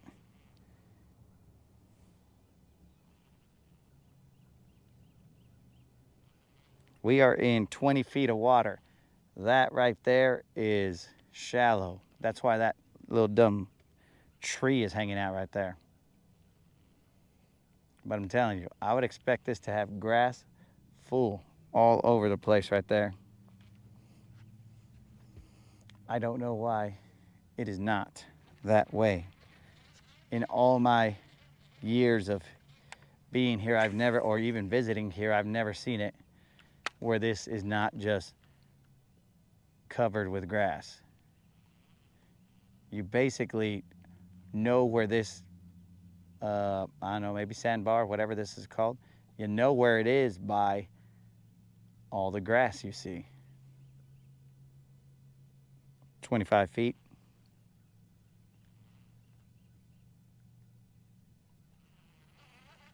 That tree right there, I think, is going to be in 10 to 15 feet or so.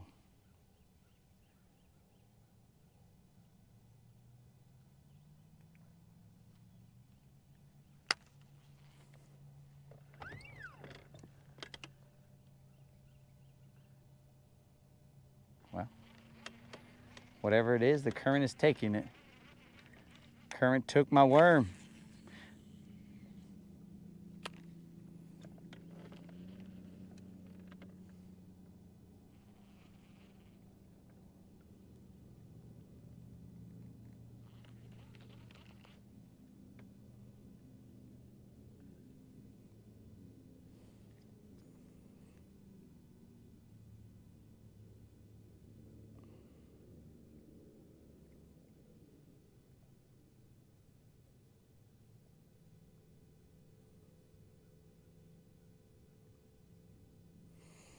Oh.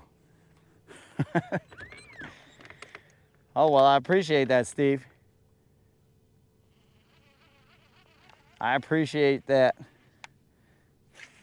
I basically, like, I understand the potential frustration that could have been happening right there, bro. Because I'll tell you what, if I'm waiting out in the water and the moderator was barely learning how to back up a trailer, and I was seeing her back out, go in, back out, or back down, go up, back down, go up, and then be all like, what is she doing? At some point in time, there will be a level of frustration where I would just park the boat and be like, here, let me just do this myself.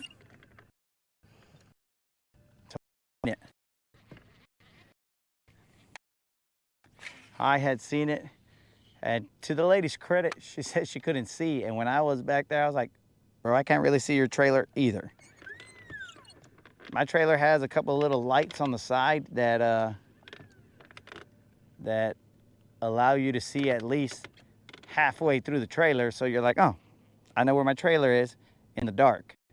But that trailer did not, so I understand her frustration.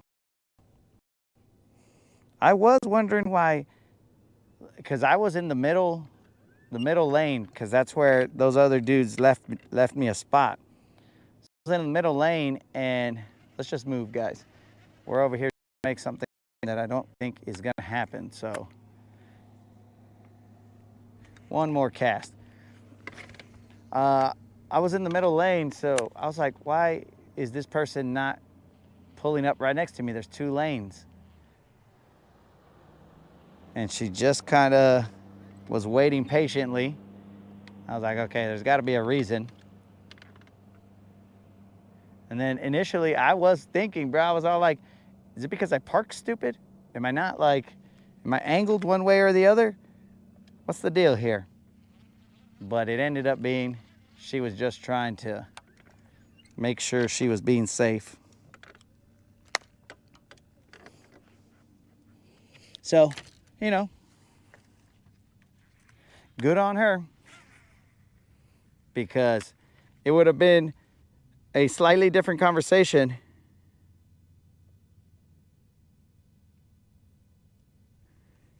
it might have been a slightly different conversation if she happened to run into Silver's trailer. Well, then it'd be all like, excuse me, ma'am. This is not that great. So I thank her for knowing her abilities.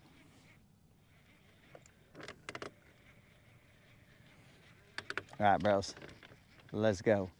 Let's get out of here. Greg, I don't know how far we're gonna go up north. I'm about to go, well, I don't even know if it's, let's say up the lake, because I don't think this lake goes truly north and south. I think it goes a little northwest or a little northeast and southwest. But I'm gonna go down the lake, bro, to that island over there. So I don't know if we're gonna get to Goose Pond area.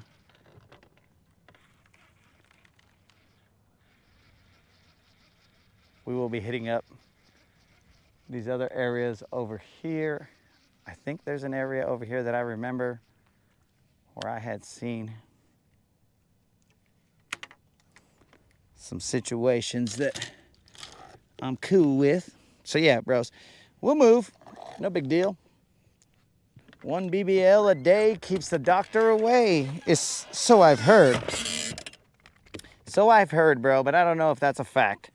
It may not be able to be scientifically proven, but a BBL a day keeps the doctor away.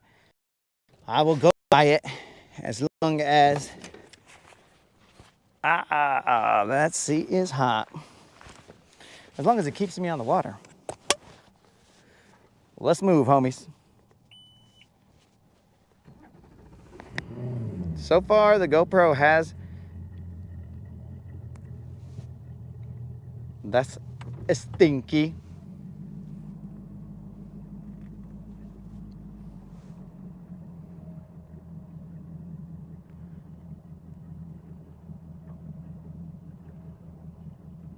I like her accent.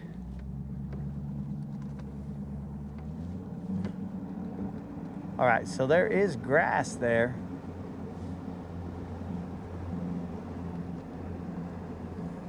We ain't got time to figure this spot out.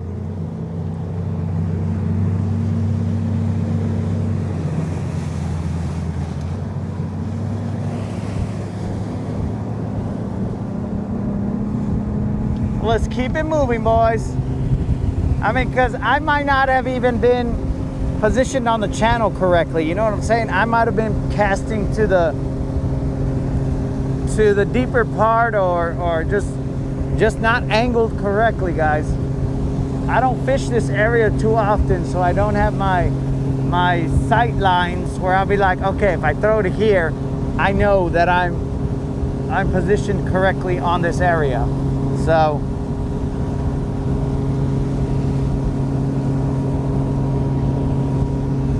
because I will not lie to you guys. I will tell you, hey bros, this is new. We're trying to figure it out.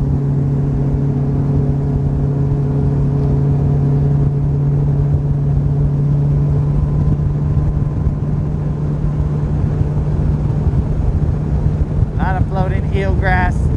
Looks gross.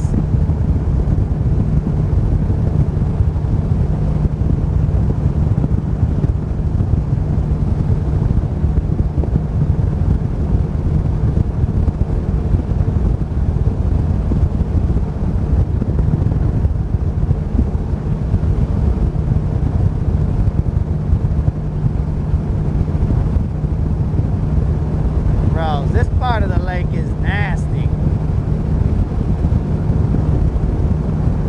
But the thing is, that nastiness is going to go down to the part of the lake that I'm at just with time.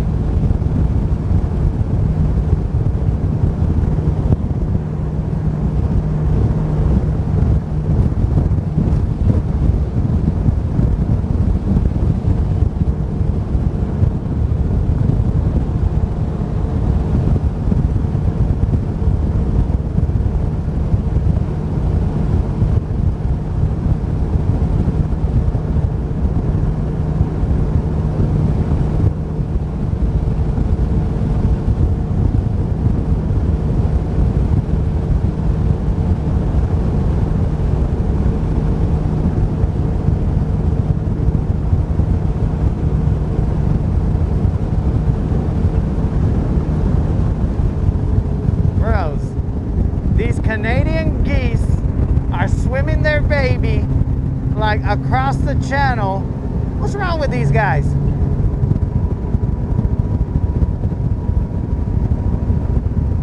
I'm just glad I saw them before I just ended their poor gosling's life.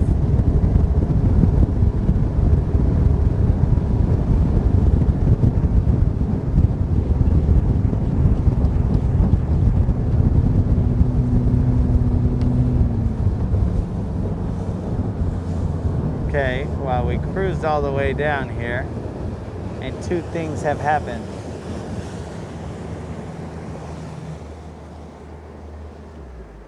There's someone in both spots that I was going to hit up. So, I don't know what he's doing. I think he's throwing trot lines. It looks like it. Yeah, he's got a whole mess of trot lines right here. So what's the mindset here on trot lines?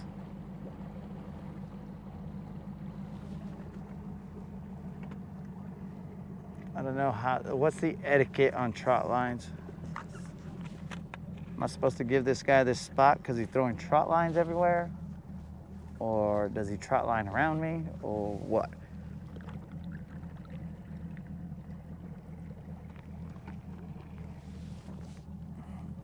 I shall discuss.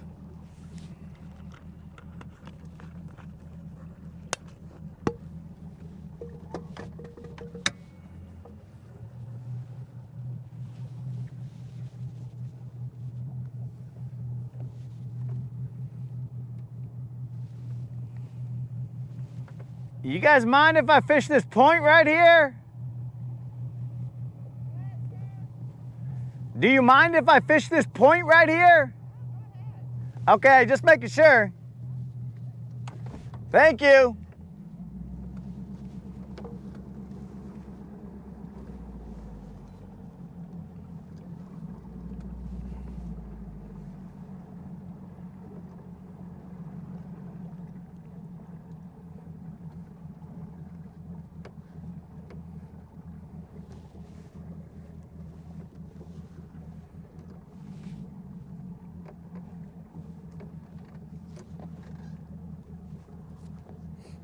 All right, guys.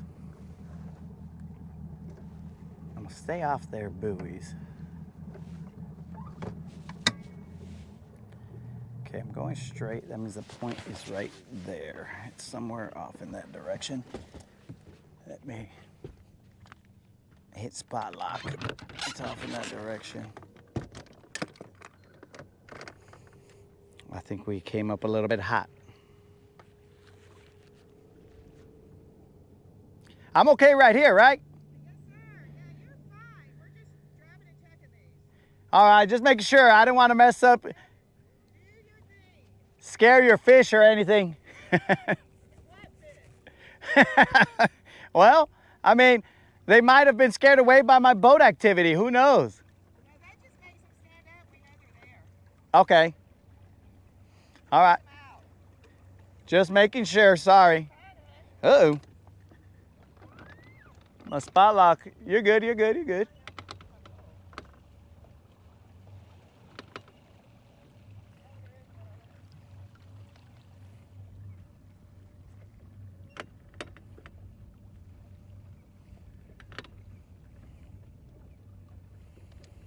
All right, 14 feet of water. All right, homies, I will be fishing back there towards that point. All right, I got to fix my armband to see what you guys are saying because for some reason it turned off and now it is vertical, so I will have to change it. Actually, the phone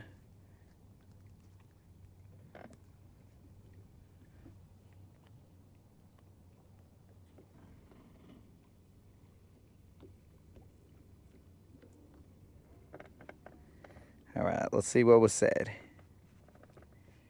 Fishing perspective.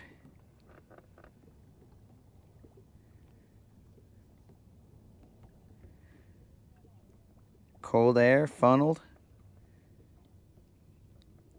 at your 1 p.m. Bro, it feels good, the fresh air right now. Do you fish for good and big little fish up in Maine? Fish perspective? I'm not exactly sure what that question was.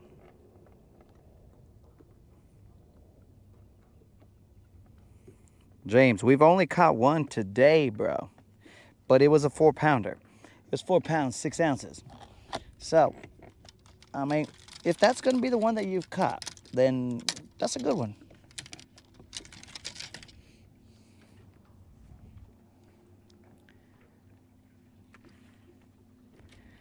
That is a good one to start off with. Let's toss back out here. Oh, I don't intend, Steve, I don't intend to catch a catfish out here, bro. I'm intending to catch a good-sized spotted bass out here. That's for my homie Dennis. Catch that good-sized spotted bass. The channel is off to our left. Just got bombarded by a bug.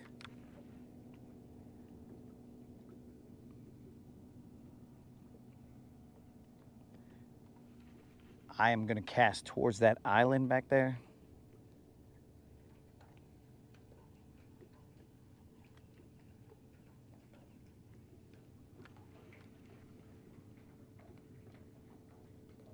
How is there grass over here? What's going on here? What depth am I in? Okay, I'm in 16 feet of water.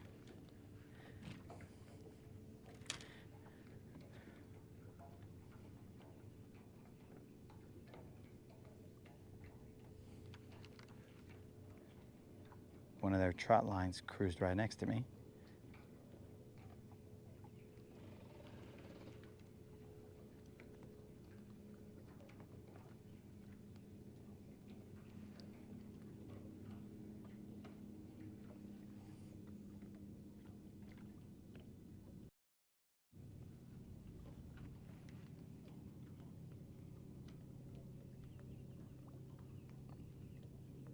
I did head back towards Seabold, Senor Creel.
Throwing that jig out there, guys.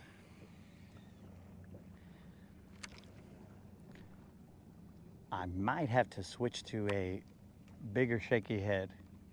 Like right now I think I have 1/8 of an ounce. So that fool is not gonna be able to fight that current.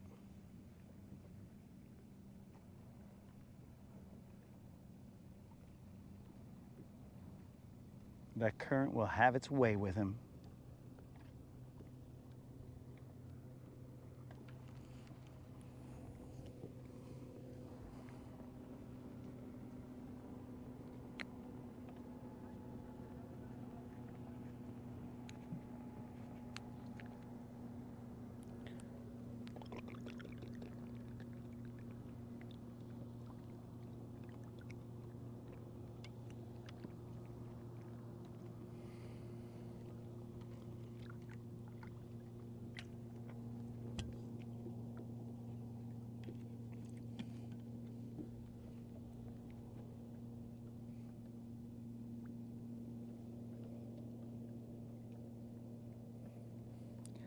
Let's see where we are on this point.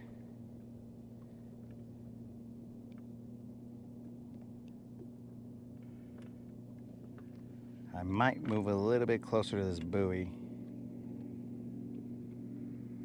So I'm not feeling the rock that I would be expecting out here. And just as I say that, now I do feel it. I just cast it in a different direction.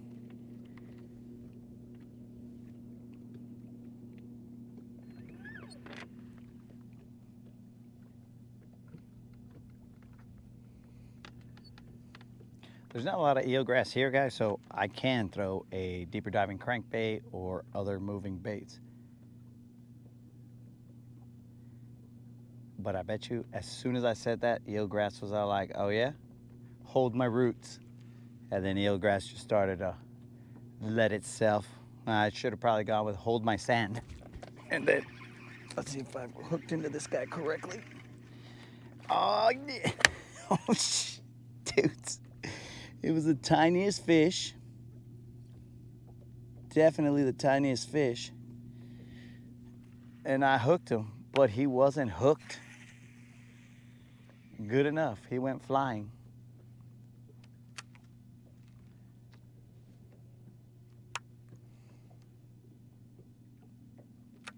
He went flying and he's back in the water. So definitely a tiny fish here.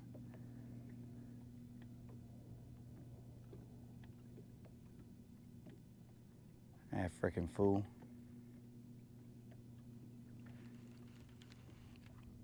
And then my jig landed on my boat. Okay, so there's grass in that direction. So if we cast towards that red buoy, there's a little bit of grass. As they pop out of that. Maybe when I pop out of the grass, they will bite me, but we will see.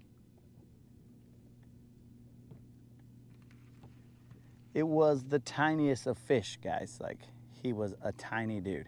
It would not have been the smallest fish we had caught. It was just a small fish. So, you know.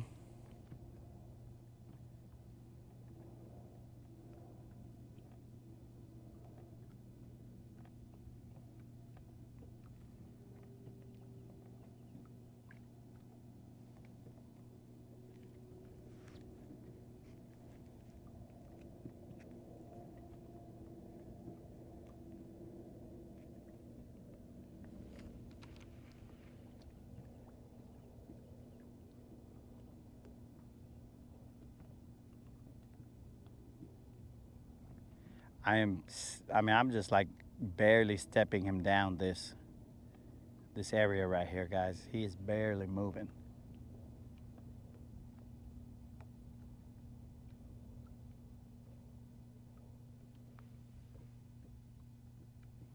I can't believe that little fish bit this guy.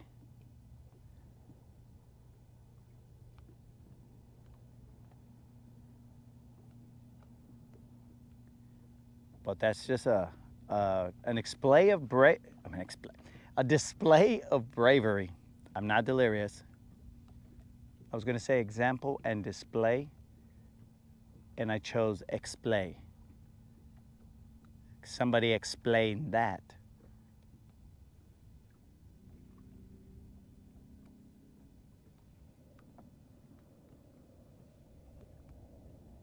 All right, so that other dude left that spot. We're gonna work this just a little bit, and then we're gonna go run a chatterbait to that area over there. But now that I know there's grass over there, I am gonna throw a chatterbait onto that and pop them out and run them.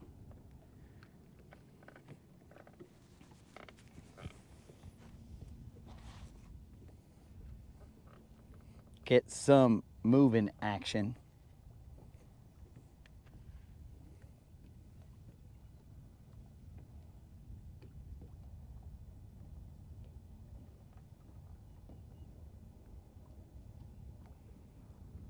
Oh, and in the next few days, guys, this weather is going to change. It is going to go back to being in the 70s, which is, I don't know what's going on in this place.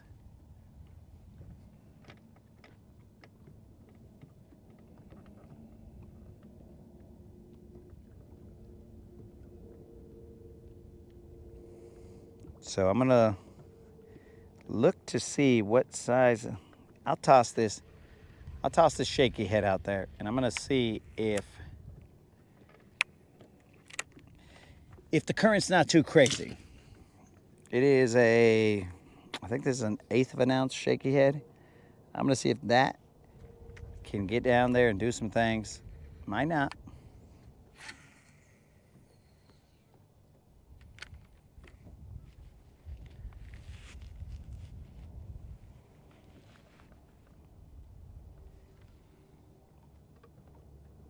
Since I'm reeling him back towards me and the current is behind me, potentially he can just hit bottom.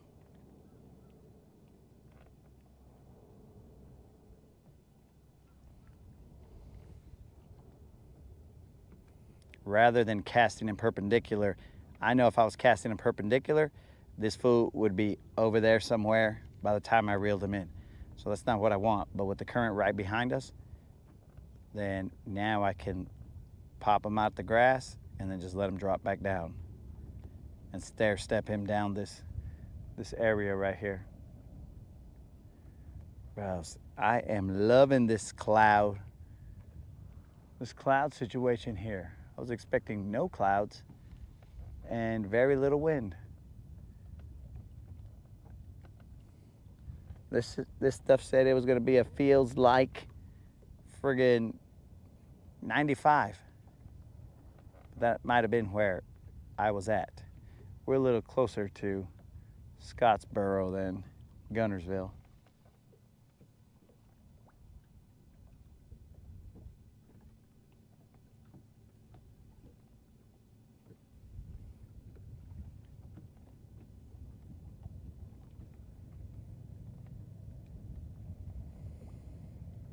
And there comes the grass. The eelgrass has caught up to us. We left it in the dust, but it caught up to us.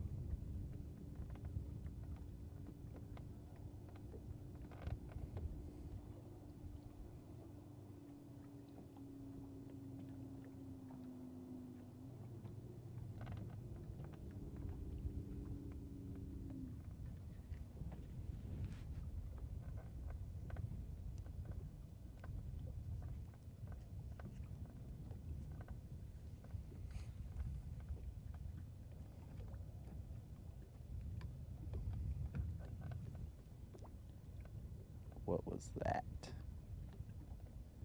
That felt a little weird.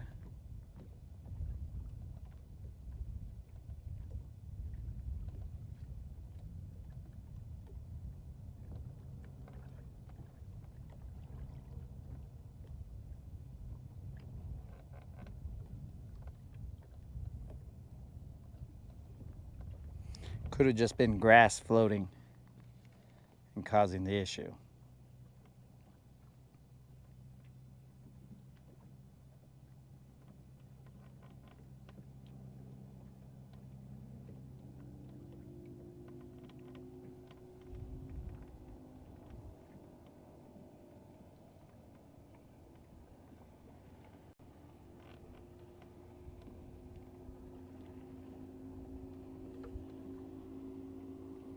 I think the current is taking me that away.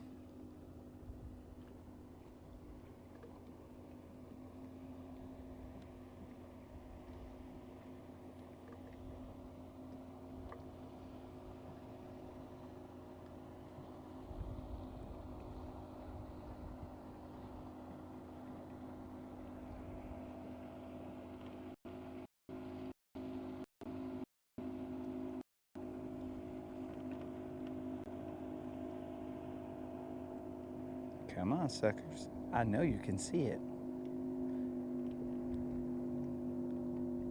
I'm leaning over because it's trying to get on my power poles.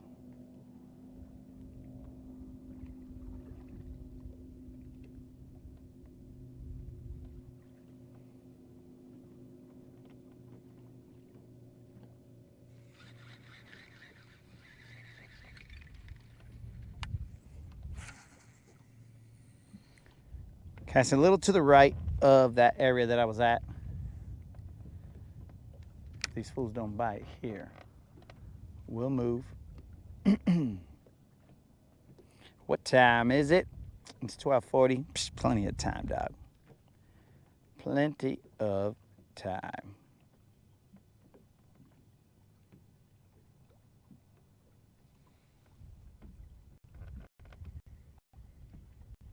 So if it doesn't get crazy, we got plenty of time.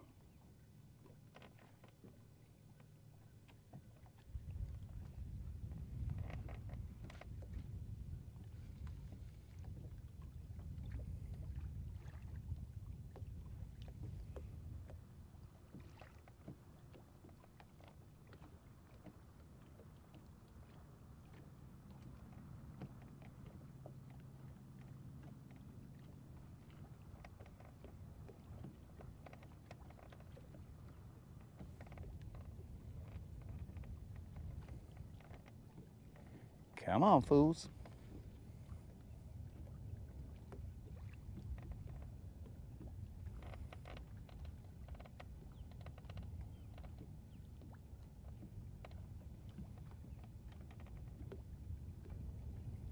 I'm gonna work the shaky head back towards me, and then I'm gonna throw the chatterbait out to that area, but we're gonna drift out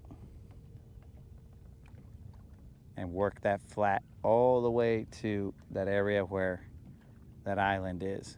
That island has fish on it, usually near those rocks.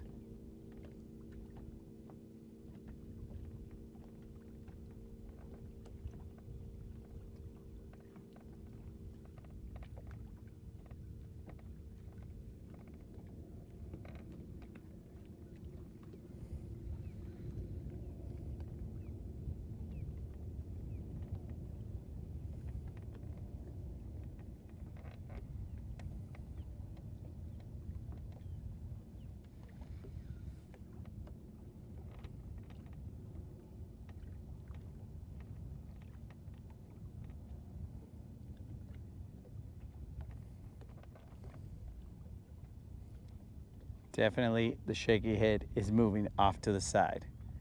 It does get bottom, but it just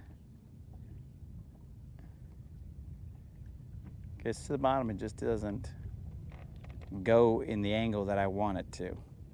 So we will adjust.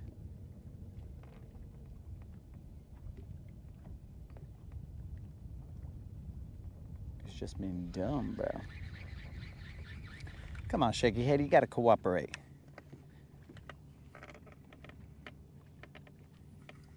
Follow the line. Toe the line, homie. All right, let's get that, where'd he go? Let's get that chatterbait out and work our way over there.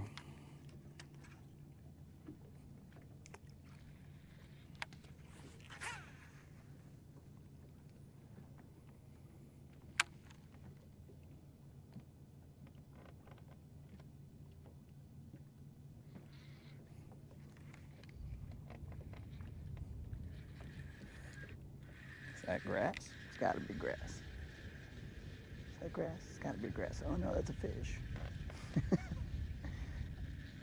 That's a really crazy pulling grass. All right, so we got a fish. He's not a giant, but we got a fish.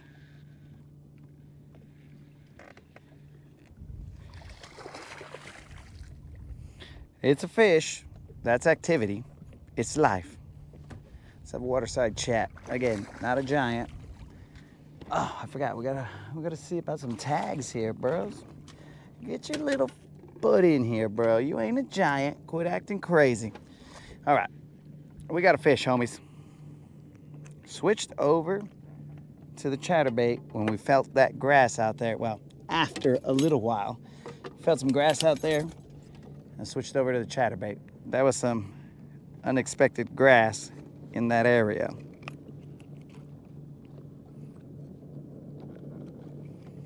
Let's weigh him real quick.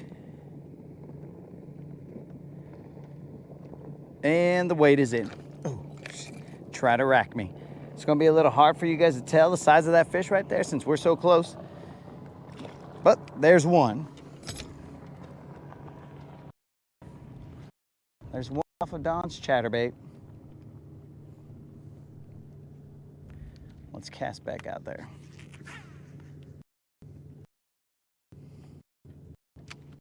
There's floating that eel right there. I don't mean guys back and forth at breakneck speed.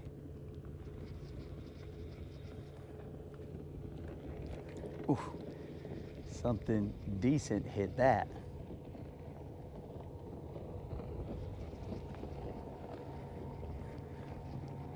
Something decent definitely hit that. But it is not on my hook. It's okay. That's okay.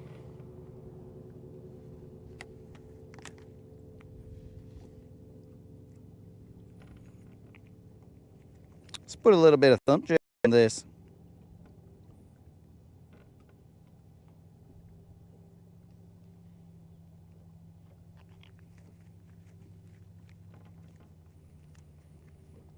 Let's get back out there.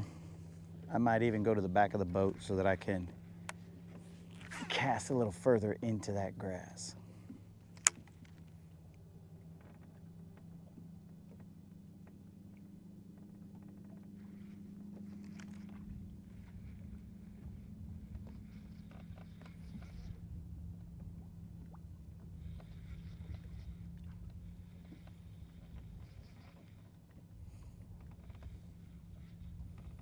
Maybe be in a better position for a hook set.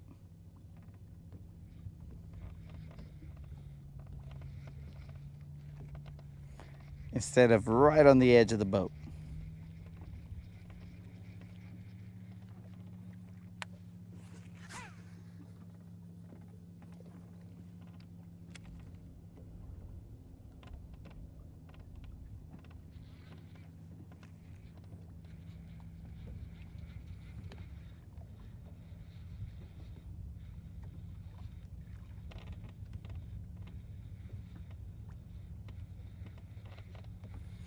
Oh yeah, guys, that fish weighed 1 pound, 10 ounces.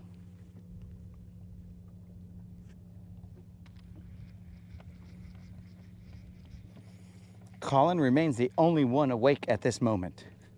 1 pound, 10 ounces. Colin, it wasn't a dream. We did catch a fish.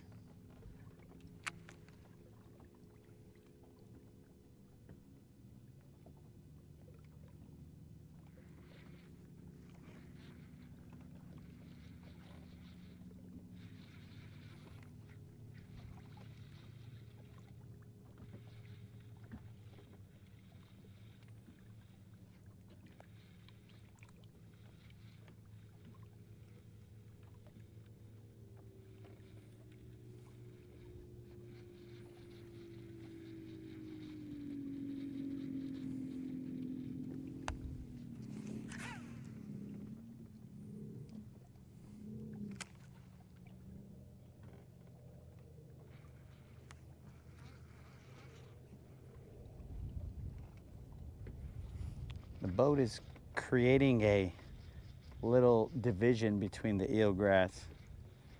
Gives us just enough space to throw something out there.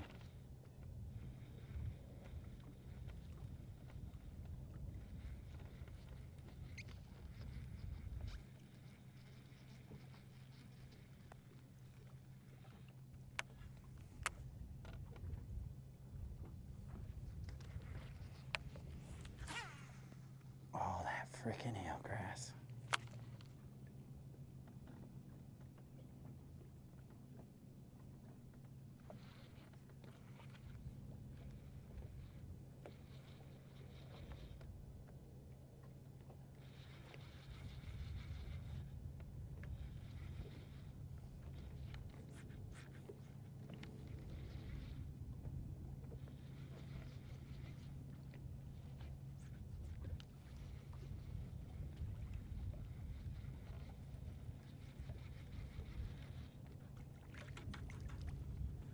Got some hydrilla out there. That's good grass. It usually stays rooted to the bottom.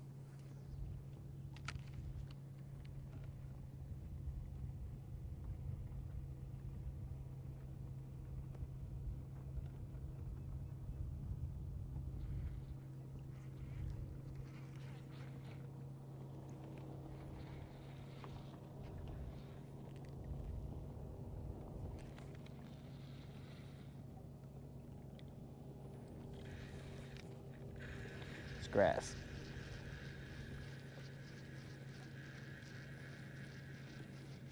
This time it was grass. Bunch of eelgrass.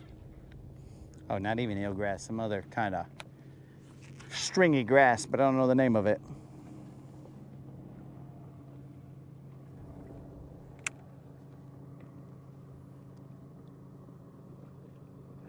Yo, what up, Will?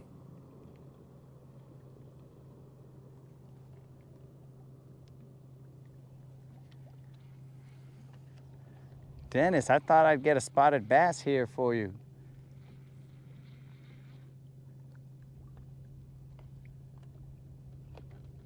But so far, only one little fish off of here, and I think it was not a spotted bass. I didn't really check it. I did check it to see if it had a tag, though. So we at least did that.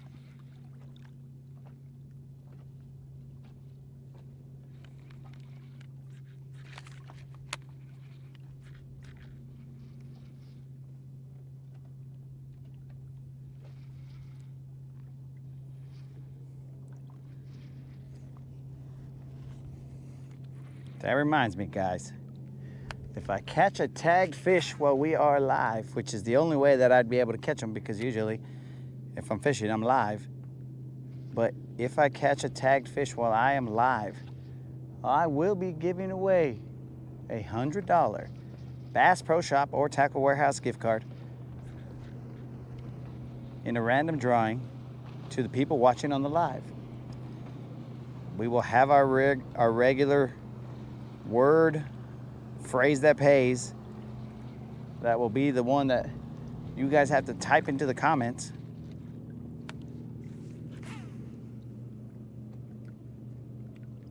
And then we will have a drawing for it. But we got to catch that tagged fish. I've never seen a freaking tagged fish on this lake ever in my life.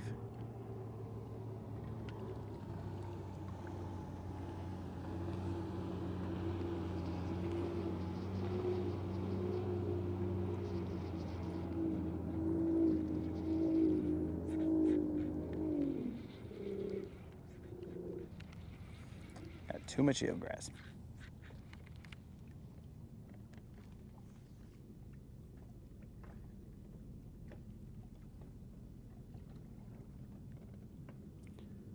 Are you in a tail race?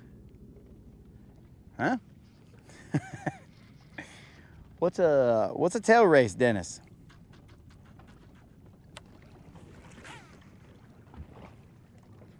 Just let them hips take those wakes right there, bros.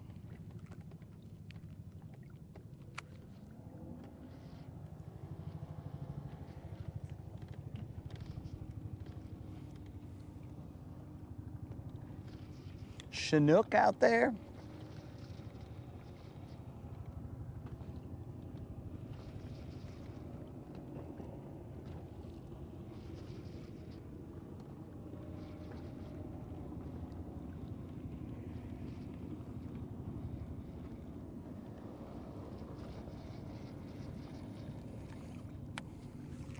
All right, guys, we have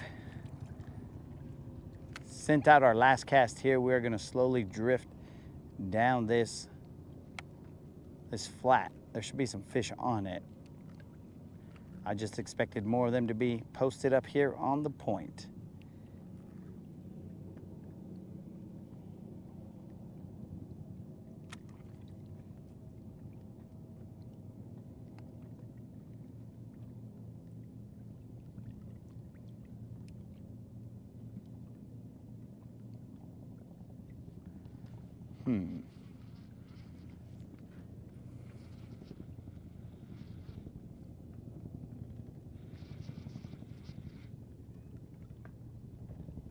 That's a quart plus a little.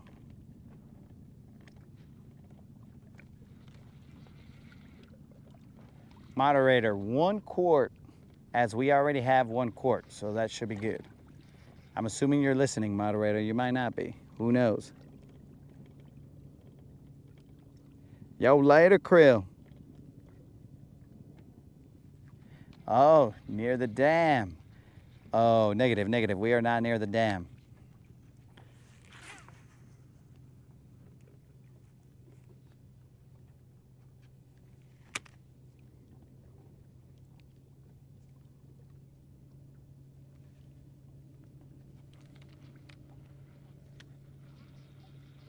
All right, let's move. We are going to pick off a couple off that flat right here.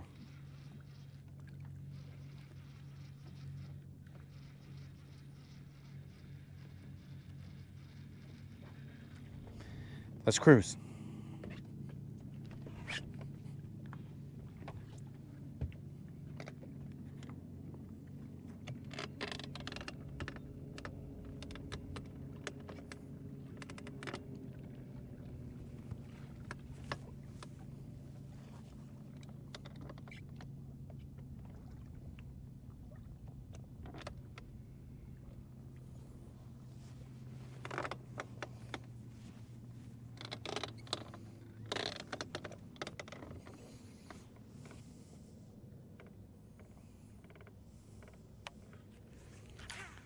I saw some fish right there. Could have.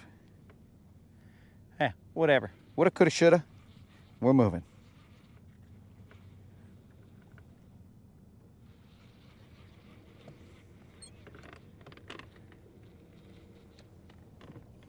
Just making sure you guys are facing forward.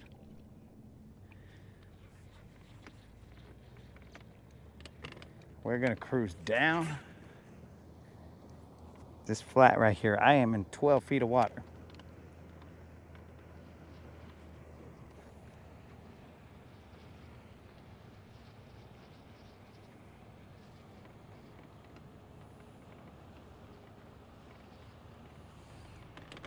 I do not know the depth out there.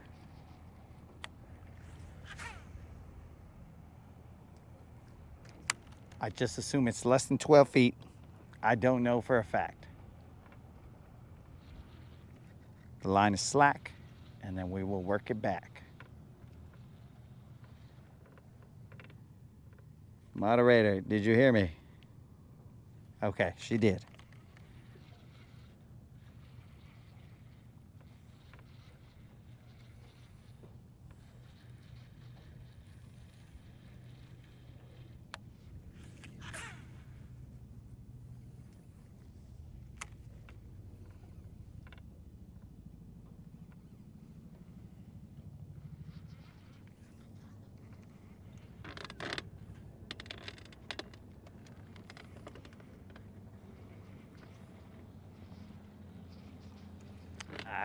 I waited too long. Now there's a dude over there by those rocks.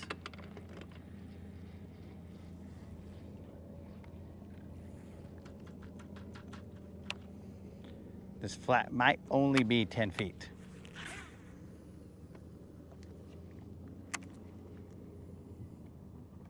And very little grass on it as well.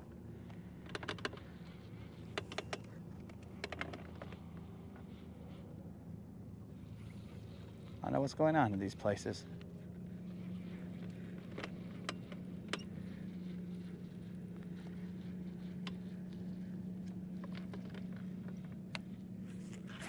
Can these guys spray for eelgrass only and not for hydrilla? Because I see like a piece of hydrilla sticking up right there. I feel like there should be more grass.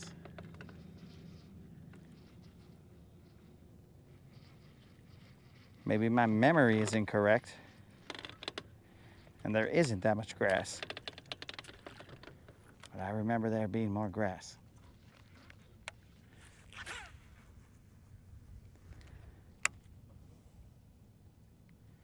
But you know, old man memories. They might be fading, who knows?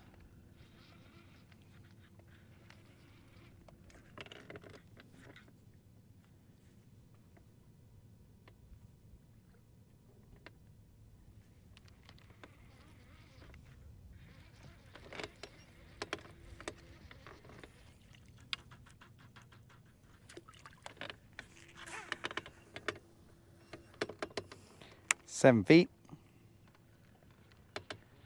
Seal grass is nasty.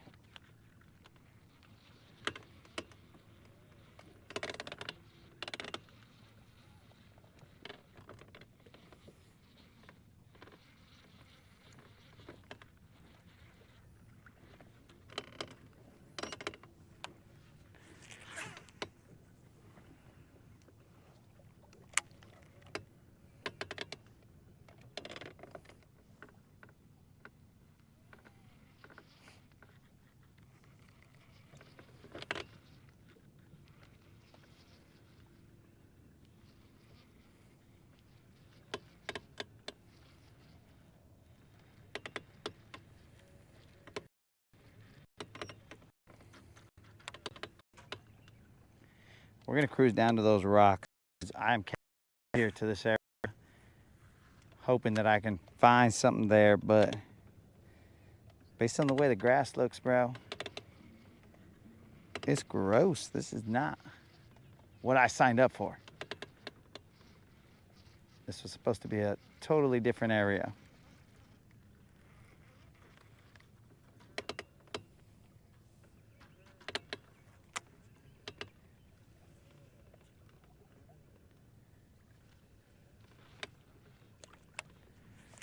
They went a fish right in front of me.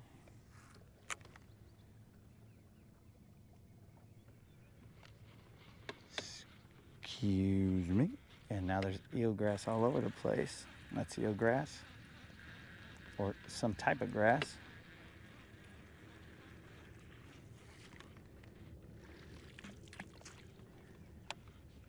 I don't know if you guys can see all the eelgrass right here.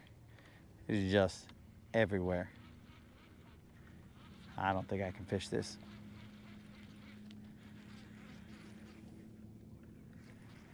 It's ugly.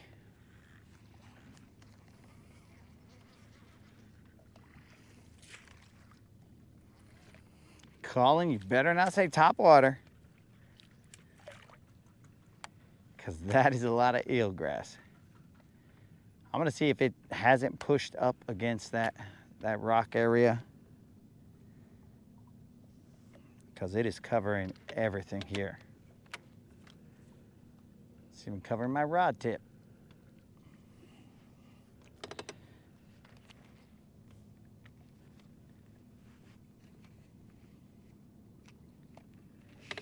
Good afternoon. What up, Jerry? Jerry, I've only caught 2 fish. Missed one. One of them was 110. I think that was it. And the other one was 4 pounds, 6 ounces. So we got 1 BBL. Who's calling me? Hold on, guys. I'm gonna have to do a quick mic off.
All right, bros.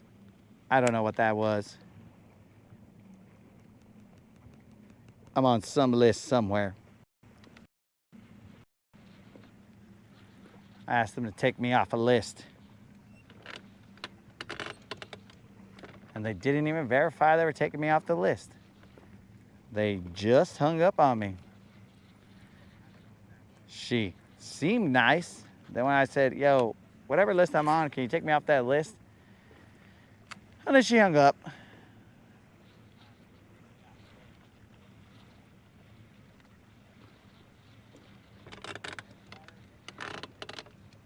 So I have no idea what that was all about. Oh, I gotta go check if that radio is on. Yeah, this place is disgusting as well, as you guys can see. It is gross.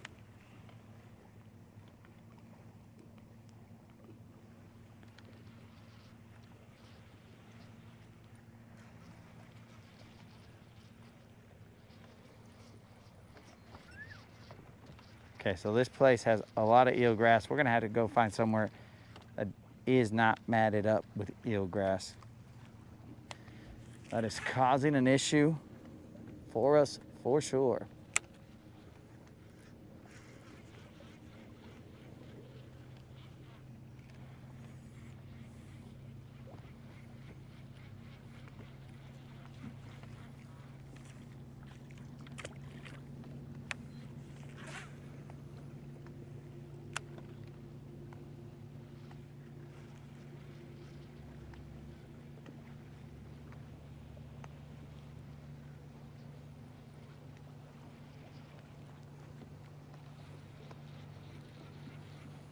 This is gross.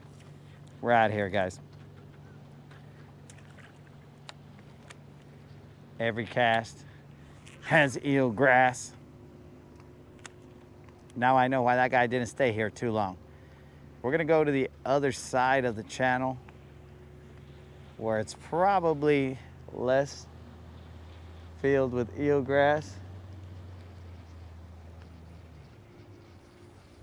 Probably, but I can't say for a fact that it is. This is terrible.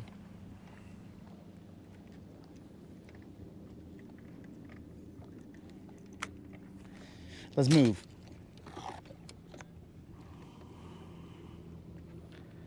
Let's see. Let's fix our orientation here. Steve, been fishing all right? Okay.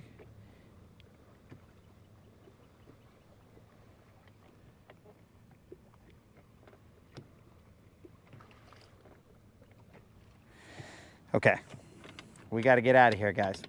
This is gross. We're gonna go to the other side of the channel. Over there, there should not be as much eelgrass as there is here. At least I don't think, but I could be totally wrong. This eelgrass may be everywhere on this lake right now. So down at the dam, you don't really, or not the dam, but down in Browns Creek, you usually don't get this much eelgrass. So we haven't really had to deal with it to this extent. We've just kind of been happy doing our thing without this amount of eelgrass. Well, let's move.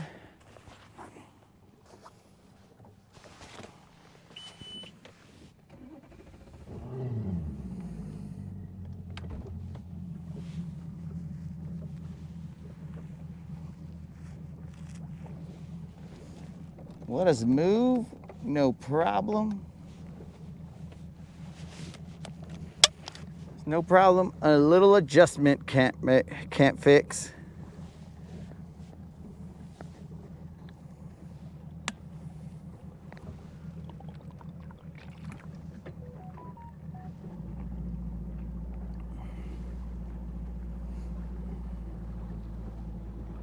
It reminds me, I gotta check the radio.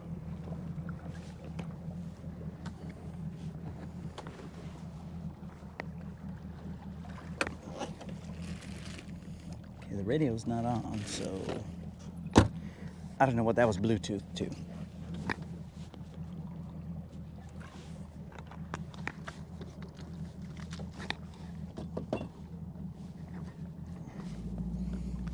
Let's clip it and rip it, boys.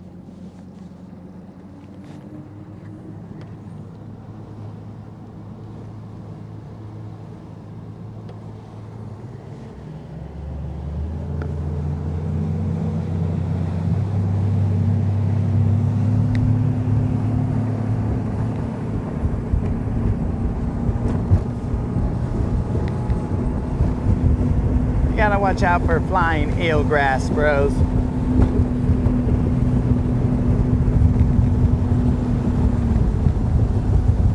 Actually, I guess I could have just gone in right there.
So we got to get to the other side, guys, but the other side is kind of shallow right here, so we'll pick our trim up.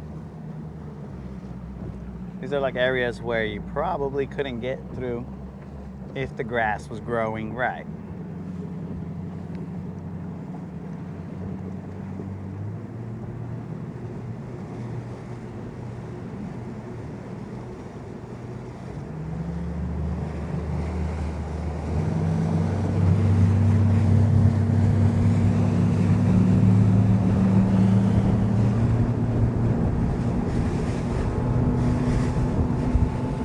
Now I'm gonna go fish an area that I have fished before. It's this island over here.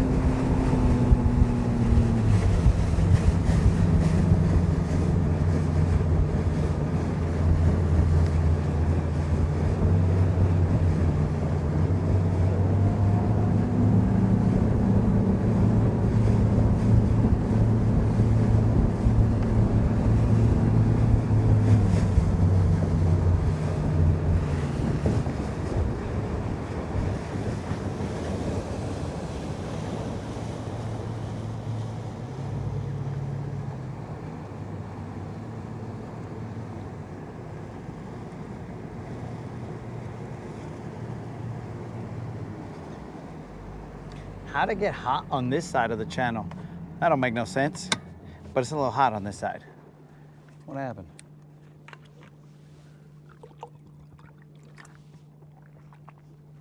Let's see if the action heats up.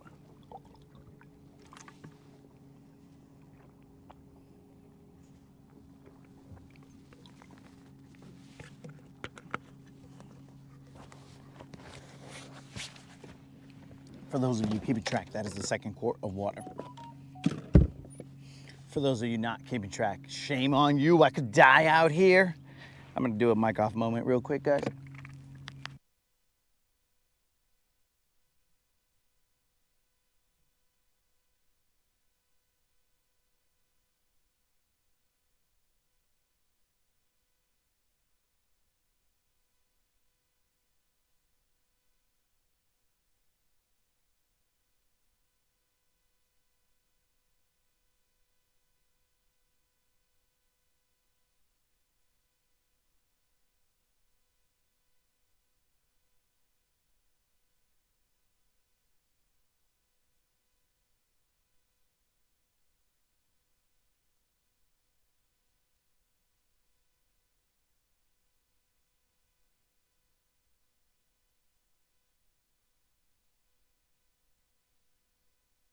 Okay, so I'm not micing off just yet. I'm gonna go to the spot, plus there's some people off to the side over here.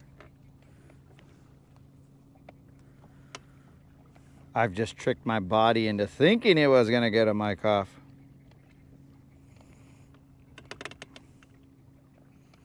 But it was a lie, Steven.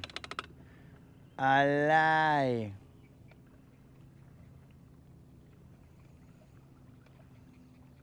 Dudes, there's no grass anywhere.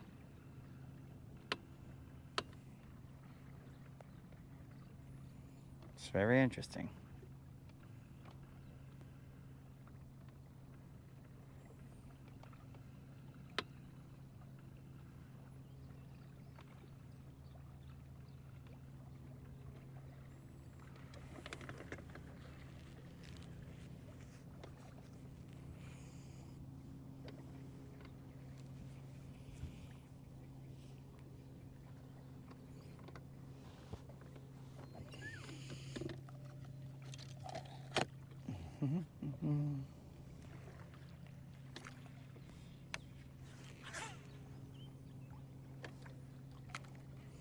Okay, now I will mic off.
Check the battery status on the freaking receiver. Everything looks okay.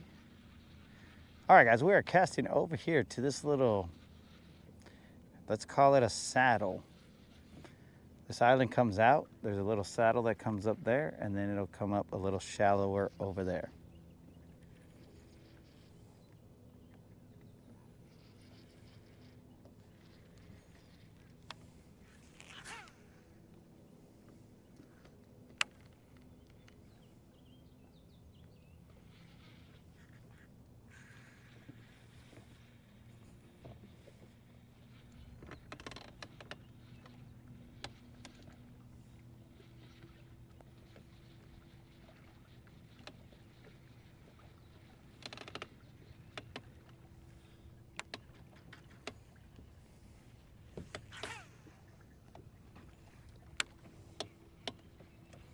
We are in about 5 feet of water. We're gonna try and stay a little deeper than that, but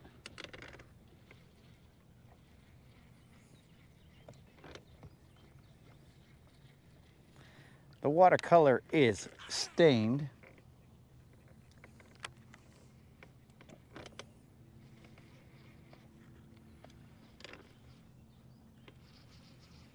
I don't think I trust my fish finder.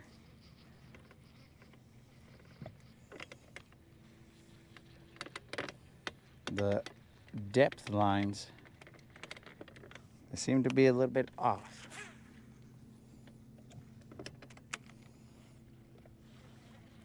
Like currently I am in 6 feet of water, but the contour line is saying that it's like 13 feet. Somebody's lying. But there is grass out there, bros, and there's hydrilla, so that is a good sign.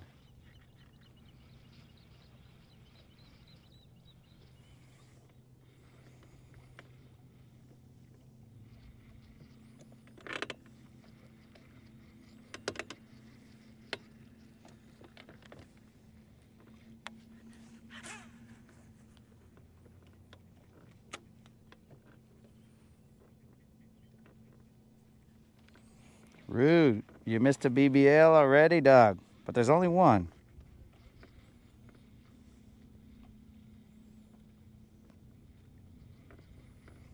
Now we're trying to figure out where where these fools are located.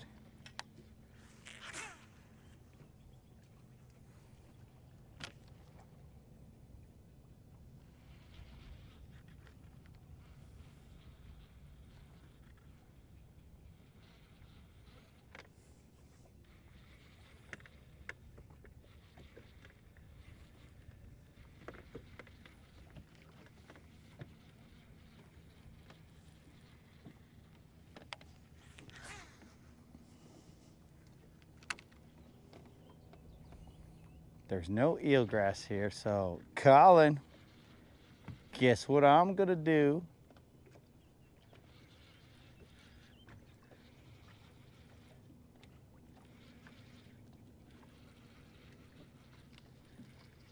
I will, for the sake of the norteño, throw a topwater for a little bit.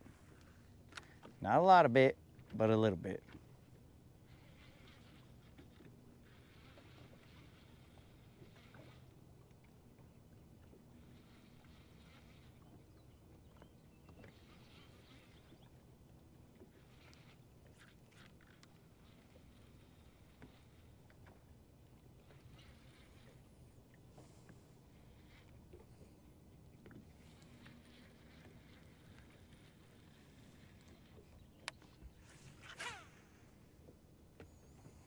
Dang it. Threw it out there with a little bit of eelgrass.